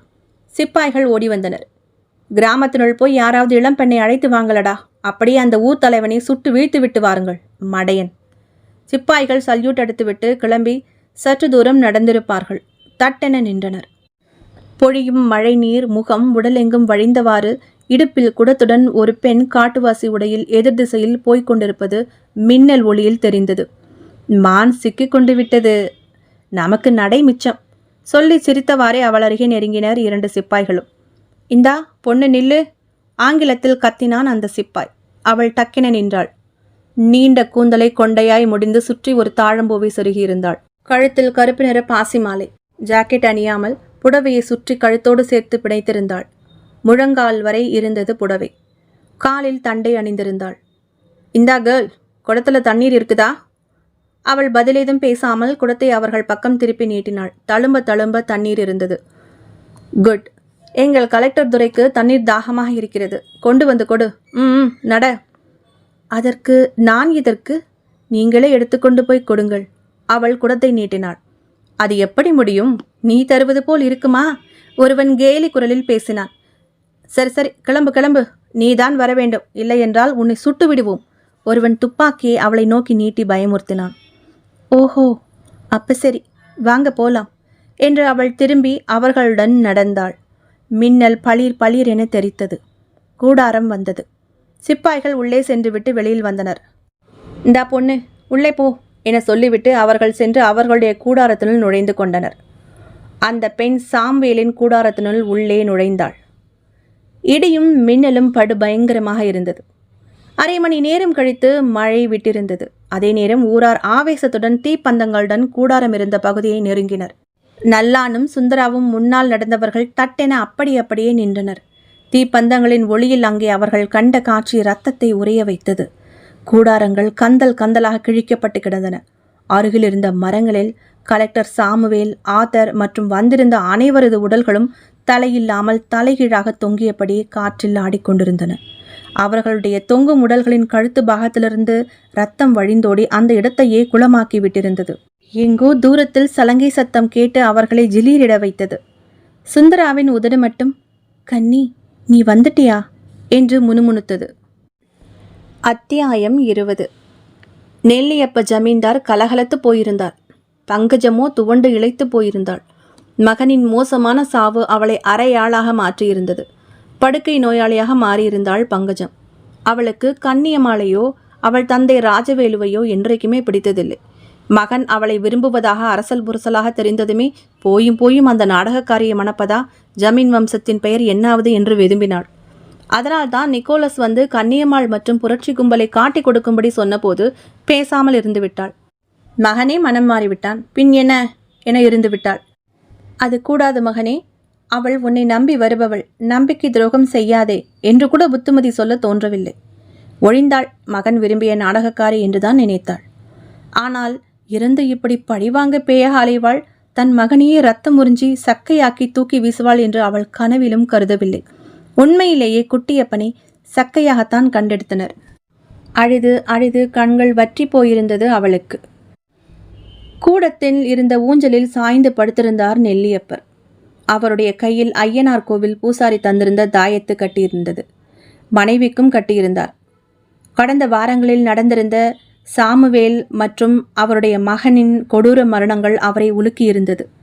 அடித்து பிடித்து கொண்டு குலதெய்வம் கருக்குவேல் ஐயனாரின் கோவிலுக்கு ஓடினார். முன்னறிவிப்பின்றி ஜமீன்தார் வந்திருப்பதை கேள்விப்பட்டு அலைய குலைய ஓடி வந்தார் பூசாரி. ஜமீனின் தற்போதைய நிலைமை அவருக்கும் தெரியும். உடனே உடுக்கையடித்து படையல் போட்டு பூஜையை தொடங்கினார். விடிய விடிய பூசை போட்டதும் அவர் மேல் ஐயனார் இறங்கியிருந்தார். நாக்கை கடித்து கொண்டும் முட்டை விழிகளுடன் அடே என்று தடியான கர்ஜனை குரலில் அவர் உரிமையதை கேட்டதும் நடுநடுங்கி போனார் நெல்லியப்பர். கூடவே வந்திருந்த அடிப்பொடிகளும் மிரண்டு போயினர். பூசாரியின் வழக்கமான சாதாரண குரல் அல்ல அது. ஏனடா என்னை அழைத்தாய், நாசக்கார பயலே, உன் முகத்தில் விழிக்கவே எனக்கு விருப்பமில்லை. சொல், என்ன சங்கதி? முன்னும் பின்னும் ஆடியவாறே நாக்கை கடித்து கொண்டு உரிமைய பூசாரியை பார்த்து கன்னத்தில் போட்டுக்கொண்டார் ஜமீன்தார். தெய்வமே, நீயே இப்படி சொன்னா எப்படி? அடங்காத ஒரு பேயிடம் மாட்டிக்கொண்டு ஜமீன் வம்சமே அழிந்து விட்டது. மிஞ்சி இருப்பது நானும் என் மனைவியும் தான். பயமாக இருக்கிறது, எங்களை காப்பாற்றுங்கள், கதறினார் ஜமீன்தார். கடகடவென சிரித்தார் பூசாரி. சாகும் வயதில் உனக்கு வாழ ஆசையா? வாழும் வயதில் மொட்டு போன்ற ஒரு இளங்குருத்தை காட்டி கொடுத்து கூண்டோடு கொன்று குவித்தீர்களே. நம்பி வந்தவளை நம்பிக்கை துரோகம் செய்தானே உன் மகன், அந்த கயவன். அப்போது தெரியவில்லையோ தன் வினை தன்னை சுடும் என்று? அவள் தாய் நாட்டுக்காக உயிரை விட்ட பெண், கன்னி, ஆவேசம் அதிகமாகத்தான் இருக்கும். அவள் பழி வாங்காமல் ஓயமாட்டாள். அவளை அடக்குவது என்பது இயலாத காரியம். அவளுக்கு பதில் நீ சொல்லியே ஆக வேண்டும். திரும்பிச் செல். ஐயோ! படாரென எழுந்து காலில் விழுந்தார் நெல்லியப்பர். ஆளும் ஆங்கிலேய அரசுக்கு எதிராக நான் என்ன செய்ய முடியும்? அதனால்தான் அவன் சொன்னதை செய்தேன். தவறுதான், என்னை மன்னித்து விடுங்கள். ஐயோ, இதற்கு என்ன பிராய்ச்சித்தம் செய்ய வேண்டும் சொல்லுங்கள். அவளது காலில் விழுந்து அவளிடம் மன்னிப்பு கேட்கிறேன். என் சொத்து முழுவதையும் அவளுக்கு தாரை வார்க்கிறேன். கேவி கேவி அழுதார் நெல்லியப்பர். பூசாரி தீர்க்கமாய் அவரை பார்த்தார். இன்னும் 1/4 நூற்றாண்டுக்குத்தான் இந்த ஆட்சி நிலைக்கும். அதன்பின் அது முடிவடைந்துவிடும். சுதந்திரம் மலரும். இந்த நாட்டின் சாபம் இது. நாட்டுக்கே பிடித்த சாபம். பட்டுதான் மாறும். கன்னியம்மாள் போல் நாட்டுக்காக தன் இன்னுயிரை நீத்தவர்கள் எல்லாம் சிறு தெய்வங்களாக வழிபடப்படுகின்றனர். அவளையும் நீ உன் வீட்டு கன்னி தெய்வமாக மாற்றி வழிபட ஆரம்பி. எந்த மாளிகையில் அவளையும் அவளை சார்ந்தவர்களையும் கொன்றீர்களோ அதே இடத்தில் கோவில் அமைத்து அவள் உருவச்சிலையை வைத்து வழிபடு. ஆங்கிலேய அரசிடம் நட்பு பாராட்டாதே. என்ன மிரட்டினாலும் அடிபணியாதே. உன் சொத்து முழுவதையும் நாட்டு விடுதலைக்காக செலவழி. ஏழைகளுக்கு உதவு. அவள் மனம் குளிர வாய்ப்புண்டு. அதற்கு மேல் அவள் விஷயத்தில் என்னால் தலையிட முடியாது. ஐயனே! கண்ணீர் மல்க எழுந்தார் நெல்லியப்பர். இந்தா, அக்னி குண்டத்திலிருந்து எதையோ எடுத்தார் பூசாரி. தூக்கி அவன் மடியில் போட்டார். கொதித்த அவை 2 செம்பு தாயத்துகள். இவற்றை எடுத்துக்கொண்டு போய் கட்டிக்கொள். உன் மனைவிக்கும் கொடு. நான் சொன்னது நிறைவேறும் வரை அவள் உன்னை பழி வாங்க சுற்றி சுற்றி வருவாள். இந்த தாயத்துகள் உன்னையும் உன் மனைவியையும் அதுவரை காக்கும். போ என உரிமையவாறே மயங்கினார் பூசாரி. இவற்றை நினைத்தபடியே ஊஞ்சலில் படுத்திருந்த நெல்லியப்பர் முன் யாரோ வந்து நின்றார்கள். கூடத்தில் ஏற்றப்பட்டிருந்த விளக்கு வெளிச்சத்தின் பாதி வழியில் அது பங்கஜம் என தெரிந்தது. நடக்கக்கூட முடியாமல் படுத்திருந்தவளா படியிறங்கி தன்முன் வந்து நிற்கிறாள்? அதிசயத்தபடி அவளை நோக்கியவாறே ஊஞ்சலில் இன்று எழுந்து உட்கார்ந்தார் ஜமீன்தார். என்ன பங்கஜா, உடல்நலம் சரியாகிவிட்டதா? இப்பொழுது எப்படி உணர்கிறாய் என்று கேட்டவர் டக்கென தன் பேச்சை நிறுத்தினார். ஏதோ கருகல் வாடை, பொசுங்கும் நாற்றம். மூக்கை உறிஞ்சினார். மிக அருகில் அது மனைவி பங்கஜத்திடமிருந்து வந்து கொண்டிருக்கிறது என்பதை அவர் உணர்ந்தார். தலைவிரி கோலமாக முடிந்திருந்த சேலை முந்தி தரையில் புரள, கண்களில் கோபாவேச மின்னல் தெறிக்க, ஒரு பெருமூச்சு விட்டுக்கொண்டு தன்னை முறைத்தவாறு நின்றிருந்த மனைவியின் பாவனை மாறியிருப்பதை உணர்ந்தார். என்ன பங்கஜா? அச்சத்துடன் ஊஞ்சலை விட்டு எழுந்து நின்றார். ஊஞ்சல் கிரீச் என்றது. வலது கையை முதுகுப்புறம் வைத்து மறைத்தவாறு நின்றிருந்த பங்கஜம் மெதுவாக அவரை நோக்கி முன்னால் நகர்ந்தாள். அவள் நடை தொம் தொம் என அதிர்ந்தது. குதித்து குதித்து அவள் நடந்த விதம் பார்க்கவே கண்ணை கரைத்தது ஜமீன்தாருக்கு. இவள் சரியில்லை, இவள் பங்கஜம் இல்லை. சுற்றுமுற்றும் பயத்துடன் பார்த்தார். ஆட்கள் யாரும் தென்படவில்லை. கூப்பிட எத்தனித்தார். தொண்டை அடைத்து நாக்கு உள்ளிழுத்து கொண்டது. பங்கஜம் அவரை உக்கிர பார்வை பார்த்து கொண்டே நெருங்கினாள். விழிகள் மட்டும் செக்கச்சவேல் என தீக்கங்கு போல் ஜொலித்தன. நெல்லியப்பர் உறைந்த பார்வையுடன் அவளை பார்த்தவாறே பின்னுக்கு நகர்ந்தார். ஊஞ்சலில் போய் இடித்துக்கொண்டு தொப்பென கீழே விழுந்தார். ஹாஹாவென சிரித்தவாறே அவரை நெருங்கியவள் பின்னுக்கு மறைத்து வைத்திருந்த வலது கையை இப்போது முன்னால் கொண்டு வந்தாள். அதை பார்த்த ஜமீன்தார் கிரீச்சிட்டார். அவளுடைய வலது கையில் நீண்ட கூர்வாள். விளக்கின் ஆரஞ்சு வெளிச்சத்தில் அதன் கூர்முனையை பளபளவென மின்னியது. ஹேனடா கைக்கூலி! தாய் திரு நாட்டின் விடுதலைக்காக நாங்கள் பாடுபட்டு உயிரை துறப்போம். நீங்கள் அந்த பரங்கி பதர்களுக்கு கும்பிடு போட்டு அந்த எச்சில் சோற்றை தின்று உயிர் வாழ்வீர்கள். நீங்களெல்லாம் ஜமீன் வம்சம், மன்னர் பரம்பரை. வீரமும் ஆவேசமும் தாய்நாட்டு பற்றும் கொஞ்சம் கூட உங்கள் இரத்தத்தில் இல்லை. நீங்கள் எதற்காக உயிர் வாழ வேண்டும்? செய்வதையெல்லாம் செய்துவிட்டு கோவில் கட்டினால் உன்னை மன்னிப்பேனா? ஒரு காலம் இல்லை. சொல்லியவாறே தன் கையிலிருந்த வாளை உயர்த்தினாள் பங்கஜம். பயத்தில் உறைந்து போன விழிகளால் அப்போதுதான் அவள் கையில் பார்த்தார். அவர் கட்டின தாயத்து மணிக்கட்டில் இல்லை, எங்கோ விழுந்து விட்டது போலும். அவர் பார்க்க பார்க்கவே பங்கஜத்தின் உருவம் கண்ணியம்மாளாக மாறியது. காற்றில் அலைந்து விரிந்த கூந்தலுடன் ஓங்கிய வாளும் தீக்கங்கு விழிகளுமாய் கண்ணியம்மாள் நின்றிருந்தாள். சலங்கை அதிர ஜல் ஜல் என அவள் நடந்த சத்தம் அவர் செவிநரம்பை அறுத்தது. கீழே விழுந்தவாறே கைகூப்பினார். வேண்டாம் என்ற மாதிரி தலையை ஆட்டி மறுத்தார். அவரை நெருங்கிய அவள் ஓங்கிய கையை கீழே இறக்கினாள். நெல்லியப்பரின் தலை துண்டாகி உருண்டு வாசலை தாண்டி ஓடியது. உடல் துடித்து துடித்து கீழே விழுந்து அடங்கியது. ஐயனார் சிலையின் முகத்தில் ஒரு புன்னகை எழும்பியது. ஆட்கள் மாளிகையினுள் நுழைந்து பார்க்கும்பொழுது தலைவேறு முண்டம் வேறாக கிடந்தார் ஜமீன்தார் நெல்லியப்பர். அருகே சற்று தள்ளி பங்கஜம் பற்கள் கிட்டித்து போய் வெறித்த விழிகளுடன் வாயில் இரத்தம் ஒழுக உயிரை விட்டிருந்தாள். ஊஞ்சலின் மேலே இரத்தக்கரை படிந்த வாள் ஒன்று கிடந்தது. அதன் கைப்பிடியில் கண்ணியம்மாள் என பொறிக்கப்பட்டிருந்தது. வாரிசே இல்லாமல் மொத்தமாக அழிந்து போனது காடுகுளம் ஜமீன். ஊரார் ஐயனாரின் கூற்றுப்படியே கண்ணியம்மாளின் உருவச்சிலையுடன் அந்த வாளையையும் எடுத்து அவள் கொலையுண்ட பழைய மாளிகை அருகேயே பிரதிஷ்டை செய்து வழிபட ஆரம்பித்தனர். கண்ணியம்மாள் கண்ணியம்மன் என்ற பெயருடன் மக்களால் வணங்கப்பட ஆரம்பித்தாள். நாடு சுதந்திரம் அடைந்த நாளன்று இரவு கண்ணியம்மாளின் ஆனந்த கூத்து சலங்கை ஒளியுடன் அந்த மாளிகையே அதிர ஒலித்ததாக ஊரார் பேசிக்கொண்டனர். முற்றும். இந்த கதை இதோட முடியுது. மீண்டும் இன்னொரு சுவாரஸ்யமான ஹாரர் த்ரில்லர் கதையோட உங்களை சந்திக்கிறேன். நன்றி, வணக்கம்.